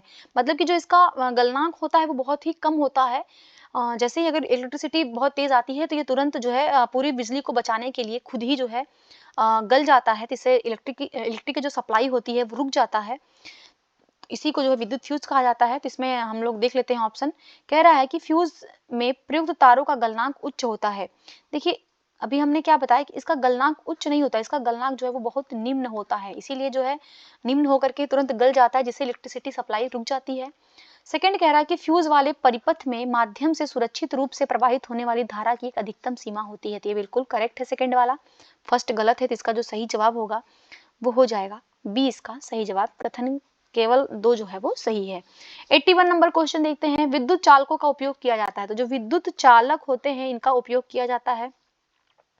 तो विद्युत चालकों का जो प्रयोग किया जाता है ये भारी वजन उठाने वाली क्रेनों में किया जाता है, इसका सही जवाब जो है वो डी हो जाएगा। रेफ्रिजरेटर, देखिए रेफ्रिजरेटर में कौन सा चुंबक होता है, तो इसमें एक अस्थाई मैग्नेट का प्रयोग किया जाता है, अस्थाई चुंबक का प्रयोग किया जाता है। चुंबकीय कंपास में भी अस्थाई चुंबक का प्रयोग किया जाता है, और मोबाइल फोन में तो इलेक्ट्रोमैग्नेटिक का उपयोग नहीं किया जाता, ये ध्यान रखिएगा। नेक्स्ट हम लोग क्वेश्चन देखते हैं, क्वेश्चन नंबर 82। निम्नलिखित में से एक कुचालक है, निम्नलिखित में से कौन सा जो है वो पुअर कंडक्टर है, कुचालक कौन सा है। तो देखिए यहाँ पे टंगस्टन, टंगस्टन जो दिया हुआ ऑप्शन है ये एक पुअर कुचालक है, इसका सही जवाब सी हो जाएगा। बल्कि एल्यूमिनियम हो गया, लोहा हो गया, तांबा हो गया, ये सभी कुचालक है। और सबसे अच्छा जो सर्वाधिक अच्छा कुचालक होता है वो क्या होता है, तो वो चांदी सुचालक, सॉरी मैं गलत बोल दी, जो सर्वाधिक सुचालक होता है पदार्थ सुचालक वो कौन सा है, तो वो चांदी है, ये भी ध्यान रखिएगा। चांदी जो है सबसे अच्छा सुचालक है। नेक्स्ट हम लोग क्वेश्चन देखते हैं, क्वेश्चन नंबर 83। दही बनाना, दही बनाना एक ऐसी प्रक्रिया है जिसमें शामिल होता है। तो दही बनने की प्रक्रिया में कौन शामिल होता है, तो दही बनाने में देखिए क्या होता है ना, जो लैक्टोबैसिलस नाम का एक बैक्टीरिया होता है इसी का प्रयोग किया जाता है, लैक्टोबैसिलस, इसी का प्रयोग जो है वो दही बनाने में किया जाता है। तो इसका जो सही जवाब होगा वो बी हो जाएगा, जीवाणु का प्रयोग होता है दही बनाने में। नेक्स्ट हम लोग क्वेश्चन देखते हैं, क्वेश्चन नंबर 84। बल मापने की इकाई क्या है, बल मापने की इकाई क्या है। तो देखिए बल मापने की इकाई क्या है, तो न्यूटन, इसका सही जवाब सी हो जाएगा। बल मापने की इकाई जो है वो न्यूटन है। बल क्या है, तो बल एक देखिए सदिश राशि है। सदिश राशि, सदिश राशि क्या होती है, वे राशियां जिनमें परिमाण और दिशा दोनों हो, परिमाण के साथ साथ दिशा भी हो, उन्हीं को जो है सदिश राशि कहा जाता है। तो इसका जो सही जवाब होगा वो हो जाएगा सी, कि बल का मात्रक क्या है, तो बल का जो मात्रक है वो न्यूटन है। नेक्स्ट है क्वेश्चन, क्वेश्चन नंबर 85। निम्नलिखित में से किस अवस्था में किसी पिंड में गतिज ऊर्जा होती है, किसी पिंड में गतिज ऊर्जा कब होती है। तो देखिए जो गतिज ऊर्जा होती है वो किसी भी वस्तु के गति करने के कारण उत्पन्न ऊर्जा होती है, और ये एक अदिश राशि है। गतिज ऊर्जा जो है एक अदिश राशि है। तो इसका देख लेते हैं इसका सही जवाब क्या होगा। तो इसका जो सही जवाब होगा वो सी होगा। किसी भी पिंड में गतिज ऊर्जा जो होती है वो गति के कारण उत्पन्न होती है, इसलिए इसका सही जवाब सी होगा। देखिए यहाँ पे जो गतिज ऊर्जा है ना, गतिज ऊर्जा का जो सूत्र होता है, गतिज ऊर्जा काइनेटिक एनर्जी बराबर होता है हाफ mv²। ये गतिज ऊर्जा होता है, और जहाँ पे m क्या है, तो ये द्रव्यमान है, और v क्या है, उसका वेग होता है। तो अर्थात जो जहाँ मतलब द्रव्यमान और वेग पर निर्भर करती है, और इसका जो मात्रक होता है वो जूल होता है, जूल जो होता है इसका मात्रक होता है। नेक्स्ट हम लोग क्वेश्चन देखते हैं, क्वेश्चन नंबर 86। निम्नलिखित में से ट्रांसमीटर का उद्देश्य क्या है, ट्रांसमीटर का क्या उद्देश्य है। तो जो ट्रांसमीटर का प्रयोग किया जाता है वो सिग्नल को उपयुक्त रूप में परिवर्तित करने के लिए किया जाता है। तो इसका सही जवाब जो होगा वो डी हो जाएगा। ट्रांसमीटर का उद्देश्य होता है कि सूचना के स्रोतों के द्वारा जो उत्पादित संदेश होता है उसको सिग्नल को उपयुक्त रूप में परिवर्तित करना, जिससे ट्रांसमीटर और रिसीवर को जोड़ने वाले जो चैनल होते हैं उनके माध्यम से उनको प्रसारित किया जाता है। तो इसका सही जवाब डी हो जाएगा। नेक्स्ट हम लोग देखते हैं क्वेश्चन, क्वेश्चन नंबर 87। पशुपालन निम्नलिखित में से किससे संबंधित है, पशुपालन का संबंध किससे है, भेड़ पालन, भैंस पालन, मत्स्य पालन, मुर्गी पालन। तो यहाँ पे देखिए इन चारों से ही संबंधित जो है वो पशुपालन है, तो सही जवाब इसका जो है वो डी हो जाएगा। बीडी टॉक्सिक का उत्पादन जीवाणु द्वारा होता है। तो जो बीटी टॉक्सिक का उत्पादन किया जाता है वो कौन से जीवाणु के द्वारा किया जाता है, तो देखिए ये बैसिलस जूरीजिएंथेसिस के द्वारा किया जाता है। इसका जो सही जवाब होगा वो डी हो जाएगा, बैसिलस जूरीजिनिसिस के द्वारा जो है इसका उत्पादन किया जाता है। ये होता क्या है कि इसमें एक प्रोटीन का उत्पादन होता है जिससे जो कीड़े लग जाते हैं पौधों में उसके लिए विषैला होता है। तो अगर देखा जाए तो एक कीटनाशक के रूप में प्रयोग होता है, जिसका प्रयोग करके जो है बीटी कॉटन बनाया जा रहा है, जिससे कपास की फसल को जो होने वाला नुकसान है उससे बचाया जा सके। नेक्स्ट हम लोग क्वेश्चन देखते हैं, क्वेश्चन नंबर 89। कृषि की दृष्टि से कौन सा महत्वपूर्ण जीवाणु जीन राइजोबियम से पृथक किया जाता है। तो कौन सा महत्वपूर्ण जीवाणु जो जीन राइजोबियम से पृथक किया जाता है, तो यह NIF जीन, सही जवाब इसका डी हो जाएगा। निफ जीन जो है, निफ जीन का एक समूह है जो वायुमंडलीय नाइट्रोजन स्थिरीकरण में ये शामिल होता है। नेक्स्ट हम लोग देखते हैं क्वेश्चन नंबर 90। टमाटर के पकने में देरी का कारण क्या है? टमाटर अगर पकने में देरी हो रही है तो क्या कारण है? तो वो है एंटीसेंस पीजी कारण जो है टमाटर पकने में देरी होती है। पीजी का मतलब होता है पॉलीगैलेक्टोरोनेज नामक एक एंजाइम है जो पेक्टिन के क्षरण के लिए जिम्मेदार है, जिसमें पकने की जो प्रक्रिया होती है वो तीव्र होती है। और जो एंटीसेंस पीजी होता है तो उसमें पकने की जो प्रक्रिया होती है उसको धीमा कर दिया जाता है। नेक्स्ट हम लोग क्वेश्चन देखते हैं, क्वेश्चन नंबर 91। निम्नलिखित में से कौन सा कथन सूक्ष्म जीवों के बारे में सही नहीं है? तो सूक्ष्म जीवों के बारे में कौन सा जो है वो सही नहीं है? तो सूक्ष्म जीव जैव प्रौद्योगिकी के लिए आदर्श नहीं है। तो देखिए तो गलत हो गया, क्योंकि सूक्ष्म जीव जो हैं वो जैव प्रौद्योगिकी के लिए बेहद ही आवश्यक हैं। तो पहला इसका जो सही जवाब होगा वो ए हो जाएगा। अन्य विकल्प को भी देख लेते हैं। सूक्ष्म जीव अत्यधिक अम्लीय माध्यम में रह सकते हैं, बिल्कुल करेक्ट है, वो अत्यधिक अम्लीय माध्यम में भी रह सकते हैं। और रोगाणुओं के अंतर्गत प्रोटिस्ट और आर्किया को शामिल किया जाता है। और सूक्ष्म जीव अपने चयापचय के दौरान रसायन उत्पन्न करते हैं। तो ये भी बिल्कुल करेक्ट है, तीनों ही बिल्कुल सही है सूक्ष्म जीव से संबंधित। नेक्स्ट हम लोग क्वेश्चन देखते हैं, क्वेश्चन नंबर 92। प्रतिबंध एंजाइम है, रिस्ट्रिक्शन एंजाइम्स पूछ रहा है, लिगेज है, स्टिकी एंड है, वेक्टर है, आणविक कैंची है। तो कौन इसमें जो है वो प्रतिबंध एंजाइम है? तो जो इसमें से प्रतिबंध एंजाइम है वो है आणविक कैंची, मॉलिक्यूलर सीजर्स है। सही जवाब इसका जो है वो डी हो जाएगा। नेक्स्ट हम लोग क्वेश्चन देखते हैं, क्वेश्चन नंबर 93। निम्नलिखित में से कौन डीएनए प्रौद्योगिकी के उपकरण है? डीएनए प्रौद्योगिकी का उपकरण, प्रतिबंधित एंजाइम, क्लोनिंग वेक्टर, सक्षम मेजबान। तो देखिए इसका जो सही जवाब होगा वो हो जाएगा, तीनों ही बिल्कुल करेक्ट हैं। डीएनए प्रौद्योगिकी के जो उपकरण में है वो प्रतिबंधित एंजाइम भी है, क्लोनिंग वेक्टर भी है, सक्षम मेजबान है। तो डी जो होगा इसका सही जवाब हो जाएगा। Next question number 94। Recombinant DNA तकनीक के संदर्भ में निम्नलिखित कथनों पर विचार करना है और बताना है कि सही क्रम में उसको व्यवस्थित करना है और नीचे दिए गए कूट से सही उत्तर का चयन करना है। जो रिकॉम्बिनेंट डीएनए तकनीक होता है इसमें बताना है कि जो 4 विकल्प ऑप्शन दिए हुए हैं इसमें कौन सा जो है पहले आएगा फिर बाद में आएगा, इसको क्रम से लगाना है। तो इसमें देखिए सबसे पहले तो डीएनए का पृथक्कीकरण होता है, उसके बाद जो प्रतिबंध एंडोन्यूक्लियाइजेस होता है उसके द्वारा डीएनए का विखंडन किया जाता है, बिल्कुल है, सही बात है, सेकंड पे ही होता है। फिर वांछित डीएनए टुकड़े का पृथक्कीकरण किया जाता है थर्ड पे। फोर्थ पे जो पुनः संयोजक डीएनए होता है उसको मेजबान में स्थानांतरित कर दिया जाता है। तो 1 2 3 4 इसका सही क्रम है, तो इसका जो सही जवाब होगा वो सी हो जाएगा इसका सही जवाब। नेक्स्ट हम लोग क्वेश्चन देखते हैं, क्वेश्चन नंबर 95। एंजाइमों के संदर्भ में कौन सा कथन जो है वो सही है एंजाइम के बारे में? तो देखिए लाइसोजाइम का उपयोग बैक्टीरिया कोशिकाओं को विघटित करने के लिए किया जाता है। तो जो लाइसोजाइम का जो उपयोग किया जाता है वो बैक्टीरिया कोशिकाओं को विघटित करने के लिए किया जाता है, ये बिल्कुल करेक्ट है। और पादप कोशिकाओं के विघटन के लिए सेल्यूलोज का प्रयोग किया जाता है, तो ये भी बिल्कुल करेक्ट है। यहाँ पे दोनों ही जो हैं बिल्कुल सही हैं, इसका जो सही जवाब होगा वो सी हो जाएगा, 1 और 2 दोनों करेक्ट है। नेक्स्ट है क्वेश्चन नंबर 96। बायोगैस उत्पन्न करने के लिए कुछ जीवाणु किस माध्यम पर विकसित होते हैं? तो किस माध्यम में जो है वो जीवाणु को विकसित किया जाता है? तो उनको सेलुलोज के माध्यम पर विकसित किया जाता है, इसका सही जवाब जो होगा वो बी हो जाएगा। नेक्स्ट हम लोग क्वेश्चन देखते हैं, क्वेश्चन नंबर 97। जीवित जीवों के निम्नलिखित में से किस साम्राज्य में कोशिका भित्त अनुपस्थित है? तो जीवित जीवों के किस माध्यम में जो है कोशिका भित्त नहीं होती है? देखिए जो कोशिका भित्त होती है, सेल वॉल जिसको कहा जाता है, ये प्रोटिस्टा में भी होती है, कवक में भी होती है, पादप में भी होती है, परंतु प्राणी में ये नहीं होती है, एनिमेलिया समूह में नहीं होती, इसलिए इसका जो सही जवाब होगा वो ए हो जाएगा। नेक्स्ट हम लोग क्वेश्चन देखते हैं, क्वेश्चन नंबर 98 नंबर क्वेश्चन है, निम्नलिखित में से कौन सा कथन कोशिकाओं के बारे में सही नहीं है? कौन सा कथन जो है कोशिका से संबंधित सत्य नहीं है? तो यूकैरियोटिक कोशिकाएं प्रोकैरियोटिक कोशिकाओं की तुलना में अधिक चौड़ी होती हैं। देखिए जो कोशिकाएं होती दो प्रकार की होती हैं, एक यूकैरियोटिक होती है, प्रोकैरियोटिक होती हैं। तो देखिए जो यूकैरियोटिक कोशिकाएं होती हैं वो प्रीकैरियोटिक कोशिकाओं की तुलना में अधिक चौड़ी होती हैं, बिल्कुल सही है। सेकंड है कि पादप, पशु और कवक प्रोकैरियोटिक कोशिकाओं के उदाहरण हैं। देखिए ये प्रोकैरियोटिक कोशिकाओं के उदाहरण नहीं है, ध्यान रखिएगा। पादप हो गए, पशु हो गए, पौधे हो गए, जानवर हो गए, प्रोटोजोआ हो गए, इन सभी में जो है ये यूकैरियोटिक कोशिकाओं का प्रयोग किया जाता है। यूकैरियोटिक कोशिका का प्रयोग किया जाता है, ना कि प्रोकैरियोटिक। तो इसका बी वाला जो है वो सही नहीं होगा, इसका सही जवाब बी हो जाएगा। नेक्स्ट को भी चेक कर लेते हैं। प्रोकैरियोटिक कोशिकाएं पृथ्वी पर जीवन का पहला रूप थी, बिल्कुल करेक्ट है। जो प्रोकैरियोटिक कोशिकाएं हैं ये पृथ्वी पर जीवन की पहली रूप है। तो इसका क्वेश्चन का जो आंसर हुआ वो बी हो जाएगा, ध्यान रखिएगा। नेक्स्ट हम लोग क्वेश्चन देखते हैं, क्वेश्चन नंबर 99। निम्नलिखित में से किसे कोशिका की प्रोटीन फैक्ट्रियां कहा जाता है? किसे कोशिका की प्रोटीन फैक्ट्रियां कहा जाता है? तो protein factories of cell wall कौन सा है? लाइसोसोम है, राइबोसोम है, तारक काय है, राजधानी है। देखिए इसका जो सही जवाब होगा वो हो जाएगा सी, राइबोसोम। राइबोसोम को जो है वो प्रोटीन फैक्ट्री कहा जाता है। और लाइसोसोम, लाइसोसोम क्या है? देखिए लाइसोसोम में जो है ना, ये कोशिका की आत्महत्या थैली कहा जाता है, ये भी ध्यान रखिएगा।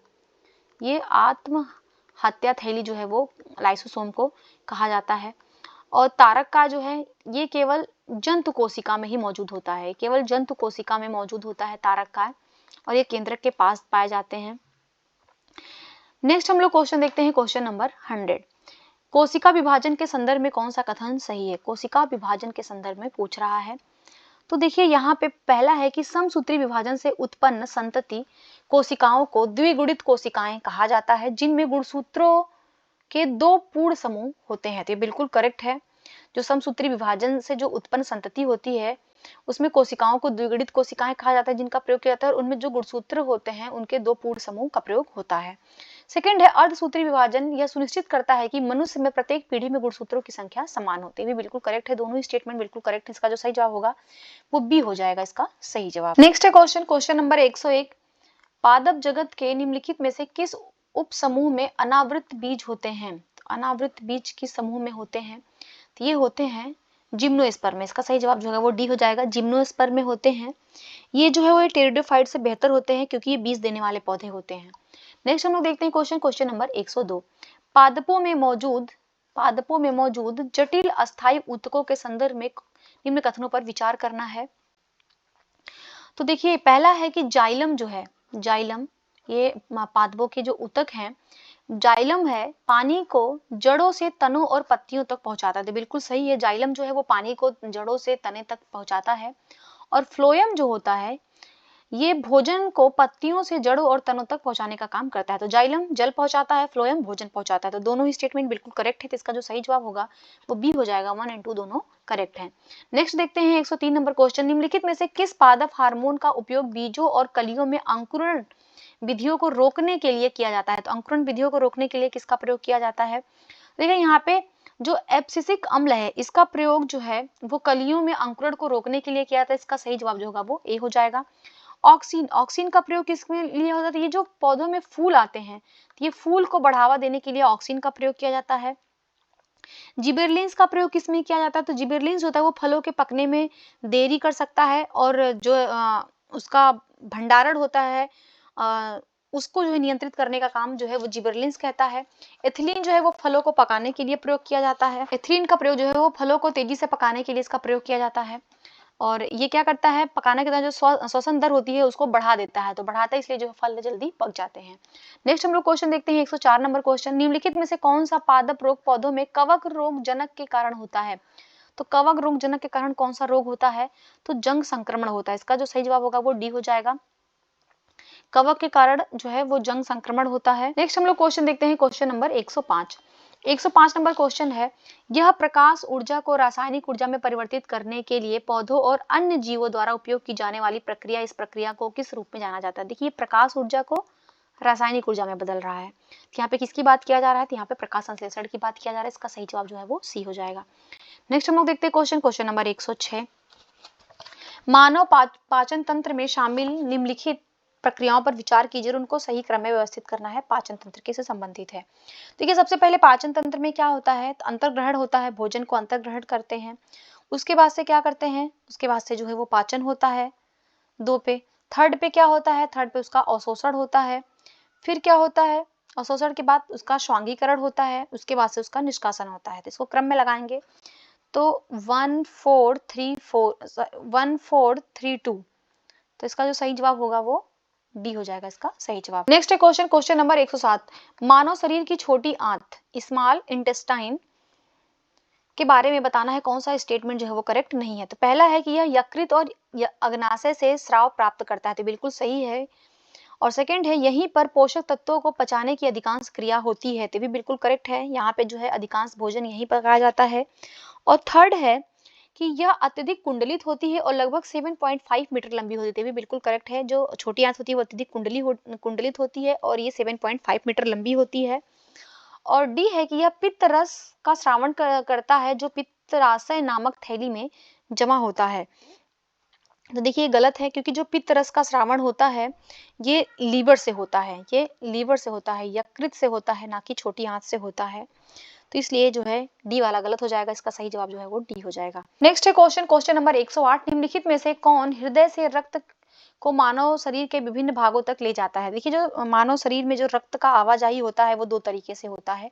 एक तो जो शरीर के विभिन्न भाग हैं, जो हमारी बॉडी के विभिन्न पार्ट हैं, उससे जो ब्लड जाता है एक हार्ट की तरफ। एक होता है कि जो हार्ट से बॉडी के विभिन्न पार्ट की तरफ जाता है। तो जो हृदय से विभिन्न भागों की तरफ जाता है वो ब्लड ले जाने का काम करती है धमनियां। इसलिए इसका सही जवाब तो बी हो जाएगा। क्वेश्चन में पूछ रहा है कि हृदय से रक्त को मानव शरीर के विभिन्न भागों तक ले जाने का काम धमनियां करती हैं। और धमनियों में भी देखिए जो पल्मोनरी धमनी है उसको छोड़कर बाकी जो सभी धमनियां होती हैं वो ऑक्सीजन युक्त ब्लड ले जाती हैं हृदय से शरीर के विभिन्न भागों में। और जो विभिन्न भागों से हृदय की तरफ ब्लड लेकर के आते हैं वो काम करते हैं शिराएं। इसका शिराएं जो होती हैं जिसको हम लोग वेन्स कहते हैं, तो ये विभिन्न भागों से हृदय तक रक्त लेकर के आते हैं। और इसमें भी जो पल्मोनरी शिरा होता है उसको छोड़कर जो सभी शिरा हैं वो ऑक्सीजन रहित रक्त लेके जाते हैं। तो ये ध्यान रखिएगा। तो नेक्स्ट हम लोग क्वेश्चन देखते हैं। Question number 109। निम्नलिखित में से कौन सा श्वेत रक्त कोशिकाओं का कार्य करता है? तो निम्नलिखित में से कौन सा श्वेत रक्त कोशिकाओं का कार्य करता है? श्वेत रक्त कोशिकाएं का जो कार्य है वो प्रतिरक्षा करना। तो इसका जो सही जवाब होगा वो सी हो जाएगा। ये इम्यून डिफेंस का काम करते हैं। नेक्स्ट हम लोग क्वेश्चन देखते हैं। Question number 110। निम्नलिखित में से कौन सा रक्त संबंधी रोग श्वेत रक्त कोशिकाओं का कैंसर है? तो ये ब्लड संबंधी कौन सा रोग है जो श्वेत रक्त कोशिकाओं का कैंसर कहा जाता है? तो ये है ल्यूकेमिया। ल्यूकेमिया जो है इसको हम लोग जो है श्वेत रक्त कोशिकाओं का कैंसर कहते हैं। तो इसका सही जवाब जो है वो डी हो जाएगा। एनीमिया क्या है? देखिए एनीमिया में जिसमें रक्त में पर्याप्त मात्रा में जो है लाल रक्त कणिकाएं नहीं होती हैं, आरबीसीज नहीं होती हैं, उनको जो है एनीमिया हो जाता है। और थैलेसीमिया क्या होता है? तो ये भी एक रक्त विकार है जिसमें मतलब शरीर में असामान्य रूप से हीमोग्लोबिन बनता है, उसी को जो है थैलेसीमिया कहा जाता है। नेक्स्ट हम लोग देखते हैं क्वेश्चन नंबर 111। मानव मस्तिष्क का निम्नलिखित में से कौन सा भाग शरीर के तापमान और खाने पीने की इच्छा को नियंत्रित करता है? तो शरीर के टेम्परेचर को और खाने पीने की इच्छा को कौन नियंत्रित करता है? तो वो हाइपोथैलेमस करता है। इसका सही जवाब जो है वो सी हो जाएगा। नेक्स्ट हम लोग क्वेश्चन देखते हैं। Question number 112। मानव शरीर की थायराइड ग्रंथि में हार्मोन संश्लेषण की सामान्य दर के लिए निम्नलिखित में से क्या आवश्यक है? तो मानव शरीर की जो थायराइड ग्रंथि है इसमें हार्मोन संश्लेषण की सामान्य दर के लिए निम्नलिखित में से क्या आवश्यक होता है? तो यहाँ पे आवश्यक है आयोडीन। सही जवाब इसका जो है वो सी हो जाएगा। आयोडीन की आवश्यकता होती है। आयोडीन जो है वो थायराइड में हार्मोन संश्लेषण की समान दर को नियंत्रित करता है, आवश्यक है उसके लिए। नेक्स्ट हम लोग क्वेश्चन देखते हैं। Question number 113। मानव शरीर में किस हड्डी को सामान्यतः कॉलर बोन कहा जाता है? तो किस हड्डी को कॉलर बोन कहा जाता है? तो देखिए जो गले की हंसली जिसको हम लोग कहते हैं, गले की जो हड्डी होती है कॉलर बोन, उसी को कहा जाता है। तो इसके लिए सही जवाब इसका जो है वो सी हो जाएगा। फीमर। फीमर देखिए क्या कौन सी है? तो ये जांग की हड्डी है, ये भी ध्यान रखिएगा। फीमर जो है वो जांग की हड्डी है और ये सबसे बड़ी हड्डी है। मानव शरीर की सबसे बड़ी और सबसे मजबूत हड्डी जो है वो फीमर है। और ह्यूमरस जो है, ह्यूमरस बोन, ये बांह की ऊपरी हड्डी है। और टीबिया क्या है? तो टीबिया जो है वो पैर के निचले भाग की दो हड्डियों में से एक है, ये इसको टीबिया कहा जाता है। नेक्स्ट हम लोग क्वेश्चन देखते हैं। 114 नंबर क्वेश्चन। मानव शरीर में रक्त शर्करा के स्तर को नियंत्रित करने के लिए कौन सा हार्मोन जिम्मेदार है? तो जो रक्त शर्करा है उसको नियंत्रित करने के लिए कौन सा हार्मोन जिम्मेदार है? तो ब्लड शुगर को कौन जो है रेगुलेट करता है? तो इसके लिए जो सही जवाब होगा हो जाएगा इंसुलिन। इसका सही जवाब हो जाएगा इंसुलिन। इंसुलिन जो है इसका निर्माण कहाँ पे होता है? तो इसका जो अग्नाशय की बीटा कोशिका होती है वहां पे इसका निर्माण होता है इंसुलिन का, ये भी ध्यान रखिएगा। नेक्स्ट हम लोग देखते हैं क्वेश्चन नंबर 115। निम्नलिखित में से कौन सा डाइसैक्राइड का उदाहरण नहीं है? डाइसैक्राइड का उदाहरण नहीं है। ग्लूकोज दिया है, सुक्रोज दिया है, माल्टोज दिया है, सेलुलोज दिया है। तो देखिए यहाँ पे जो है ग्लूकोज तो उदाहरण है डाइसैक्राइड का और सेलुलोज भी है, परंतु सुक्रोज और माल्टोज नहीं है। इसलिए इसका जो सही जवाब होगा 2, 3 हो जाएगा, सी इसका सही जवाब। नेक्स्ट क्वेश्चन है क्वेश्चन नंबर 116। विटामिन B12 के संश्लेषण के निम्नलिखित में से कौन सा खनिज आवश्यक है? विटामिन B12 के बारे में। तो विटामिन B12 जो है वो लाल रक्त कोशिकाओं के संश्लेषण के लिए आवश्यक होता है और इसमें कोबाल्ट की आवश्यकता होती है, इसलिए इसका जो सही जवाब होगा वो बी हो जाएगा। कौन से खनिज की आवश्यकता होती है? तो कोबाल्ट की आवश्यकता होती है। और ये B12 कैसा विटामिन है? तो ये भी ध्यान रखिएगा, B12 जो है वो जल में घुलनशील विटामिन है, जल में घुलनशील विटामिन है। नेक्स्ट हम लोग देखते हैं क्वेश्चन नंबर 117। विडाल परीक्षण के द्वारा किसका पता लगाया जाता है? तो विडाल परीक्षण जो होता है इसके द्वारा जो है जो हमें टाइफाइड होता है जिसको आंत्र ज्वर कहा जाता है, इसका पता लगाया जाता है। इसका सही जवाब जो है वो डी हो जाएगा। नेक्स्ट हम लोग क्वेश्चन देखते हैं क्वेश्चन नंबर 118। निम्नलिखित में से कौन सा रोग कारक जो है वो सुमेलित नहीं है? तो यहाँ पे कुछ रोग दिए हुए, उनके कारक दिए हैं। देखिए जो सिफिलिस रोग है, सिफिलिस रोग ट्रेपोनेमा पैलिडम के कारण होता है, बिल्कुल करेक्ट है।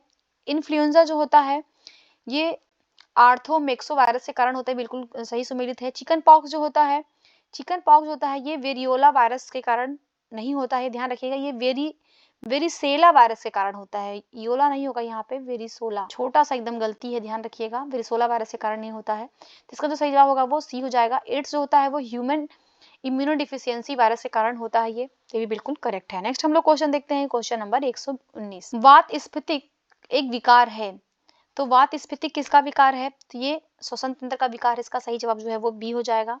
नेक्स्ट हम लोग देखते हैं 120 नंबर क्वेश्चन। मेलाटोनिन, मेलाटोनिन निम्नलिखित में से किस ग्रंथि के द्वारा स्रावित हार्मोन है? तो मेलाटोनिन का जो श्रावण होता है वो पीनियल ग्रंथि के द्वारा होता है, पीनियल ग्लैंड के कारण होता है, इसका सही जवाब जो है वो ए हो जाएगा। नेक्स्ट हम लोग क्वेश्चन देखते हैं क्वेश्चन नंबर 121।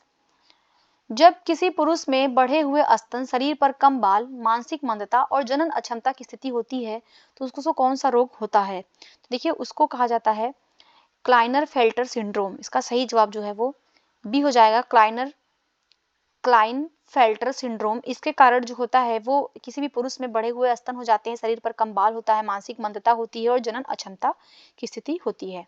नेक्स्ट हम लोग क्वेश्चन देखते हैं 122 नंबर क्वेश्चन।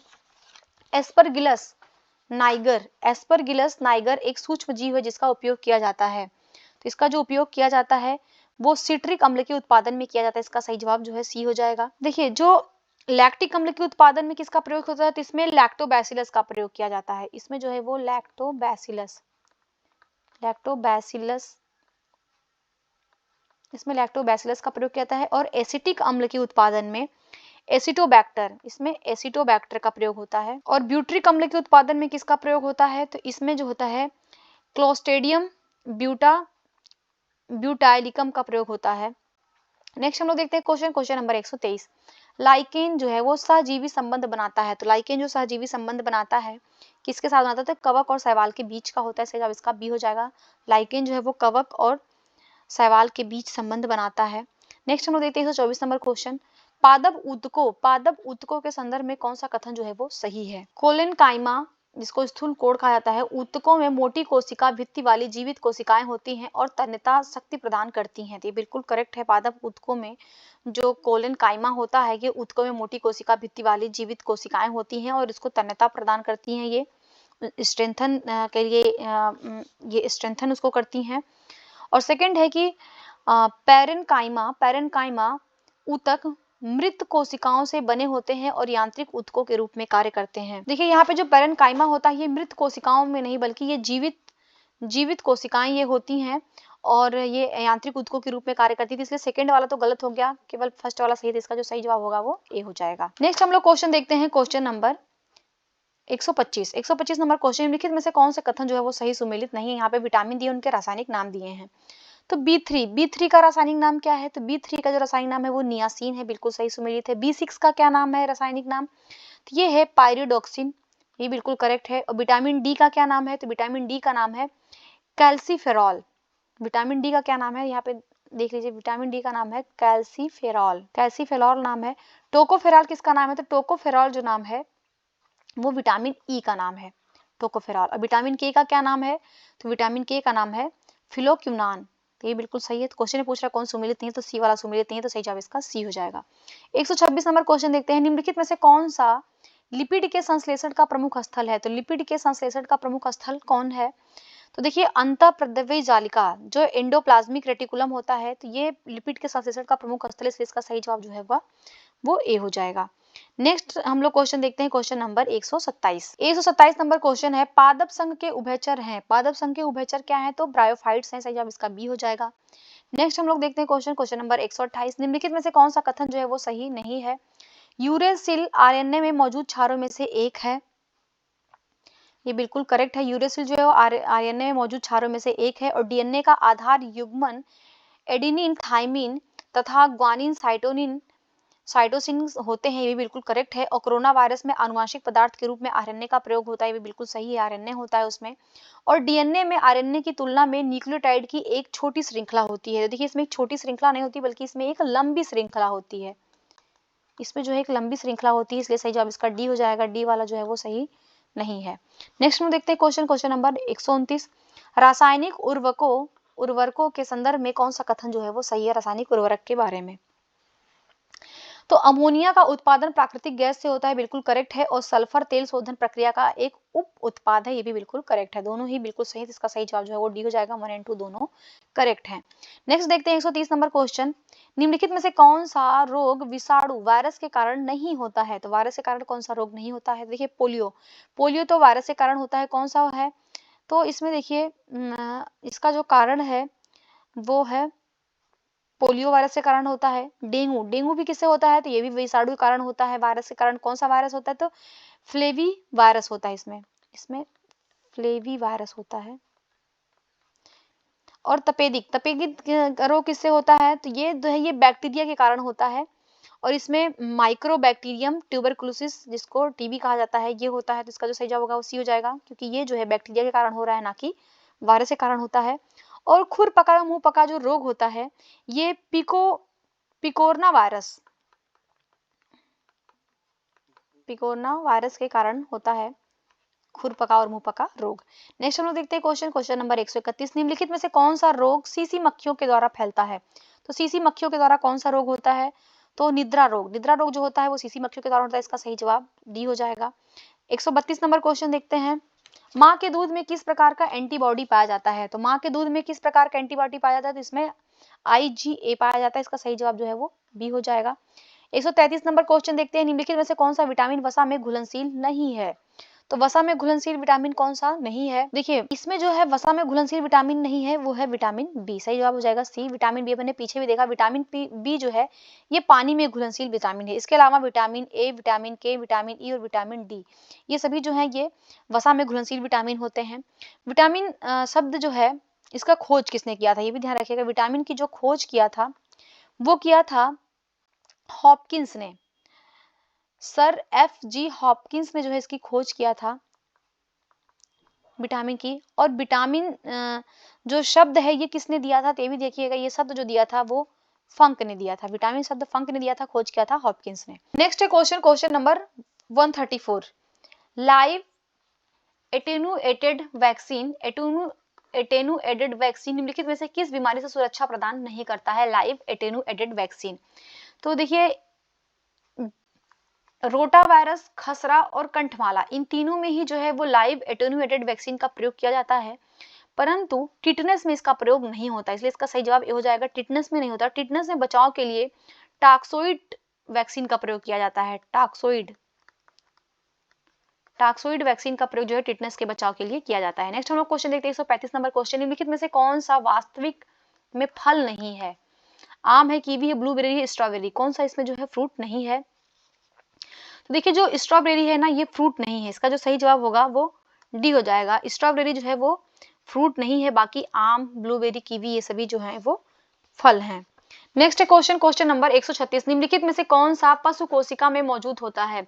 तो देखिए पशु कोशिका में मौजूद होता है सीलिया। इसका सही जवाब जो है वो बी हो जाएगा। सीलिया जो है पशु कोशिका में होता है। इसके अलावा जो जीव द्रव्यंतुक होता है, प्लास्टिड होता है, कोशिका भित्ति होती है, ये सभी जो है वो पादप कोशिका में होते हैं।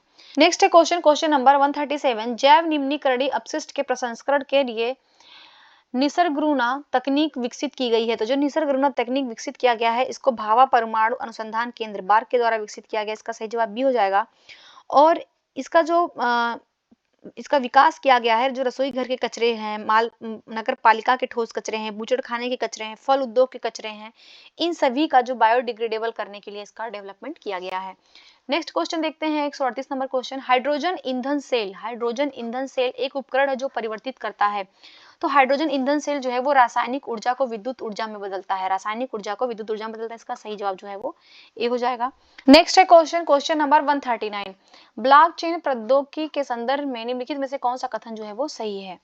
तो पहला है कि अंतरराष्ट्रीय मुद्रा कोष इस प्रौद्योगिकी का उपयोग करके बोंदी नाम से विश्व का पहला सार्वजनिक बॉन्ड लॉन्च किया है। देखिए इसका जो डेवलपमेंट किया है वो आईएमएफ ने नहीं किया है, ये गलत है। इसको किया है वर्ल्ड बैंक ने, विश्व बैंक ने जो है इस प्रौद्योगिकी का उपयोग करके बूंदी नाम से विश्व का पहला सार्वजनिक बॉन्ड लॉन्च किया है। तो पहला स्टेटमेंट तो इसका गलत हो गया। सेकंड है कि वेस्ट वर्जीनिया ब्लॉकचेन के माध्यम से इंटरनेट वोटिंग की अनुमति देने वाला संयुक्त राज्य अमेरिका का पहला राज्य बन गया है वेस्ट वर्जीनिया। तो ये बिल्कुल सही है। तो यहाँ पे हम देखेंगे पहला गलत है, केवल दो सही है, तो इसका जो सही जवाब होगा वो सी हो जाएगा। नेक्स्ट हम लोग देखते हैं क्वेश्चन, क्वेश्चन नंबर 140। ग्लोनास किस देश की वैश्विक नेविगेशन उपग्रह प्रणाली है। देखिए जो ग्लोनास है वो रूस की है, सही जवाब इसका बी हो जाएगा। 141 नंबर क्वेश्चन देखते हैं। भारत का नैनो विज्ञान एवं प्रौद्योगिकी मिशन शुरू किया गया था। तो नैनो विज्ञान एवं प्रौद्योगिकी मिशन भारत का कब प्रारंभ किया गया था। तो 2007 में किया गया था। इसका सही जवाब ए हो जाएगा। 142 नंबर क्वेश्चन देखते हैं। All India council for robotics and automation के संदर्भ में कौन सा कथन जो है वो सही है। तो ये जो all India counselling for robotics and automation है, इसको 2014 में प्रारंभ किया गया था, ना कि 2018 में। ध्यान रखिएगा 2014 में प्रारंभ किया गया था और एक लाभकारी संगठन है, गैर लाभकारी। तो पहला वाला तो गलत हो गया। सेकंड है कि स्टार्टअप के लिए उष्मायन वातावरण को बढ़ावा देने के लिए AICRA द्वारा टेक स्टार्टअप प्रोग्राम लॉन्च किया गया था। तो ये स्टेटमेंट बिल्कुल करेक्ट है। टेक स्टार्टअप प्रोग्राम जो है लॉन्च किया गया था। तो यहाँ पे इसका जो सही जवाब होगा वो डी हो जाएगा। केवल दो कथन जो है वो सही है। नेक्स्ट देखते हैं क्वेश्चन 143 नंबर क्वेश्चन। निर्भय मिसाइल के संदर्भ में कौन सा कथन जो है सही है। निर्भय मिसाइल के बारे में, तो देखिए निर्भय मिसाइल के बारे में, यह लंबी दूरी सबसोनिक क्रूज मिसाइल है, बिल्कुल करेक्ट है। और ये एक मोबाइल लॉन्चर से लॉन्च किया जा सकता है और यह एक अत्यधिक उन्नत जड़त्वीय नेविगेशन प्रणाली के द्वारा निर्देशित होता है। ये भी बिल्कुल करेक्ट है। यहाँ पे दोनों स्टेटमेंट बिल्कुल सही है। तो इसका जो सही जवाब होगा वो सी हो जाएगा। 1 और 2 दोनों जो है वो करेक्ट है। नेक्स्ट है क्वेश्चन, क्वेश्चन नंबर 144। एक कोविड-19 वैक्सीन कोवावैक्स का निर्माण किया गया है। तो इसका निर्माण जो है किस संस्था ने किया है। देखिए इसका जो निर्माण किया है वो सीरम इंस्टीट्यूट ऑफ इंडिया के द्वारा किया गया। इसका सही जवाब जो है वो बी हो जाएगा। नेक्स्ट देखते हैं 145 नंबर क्वेश्चन।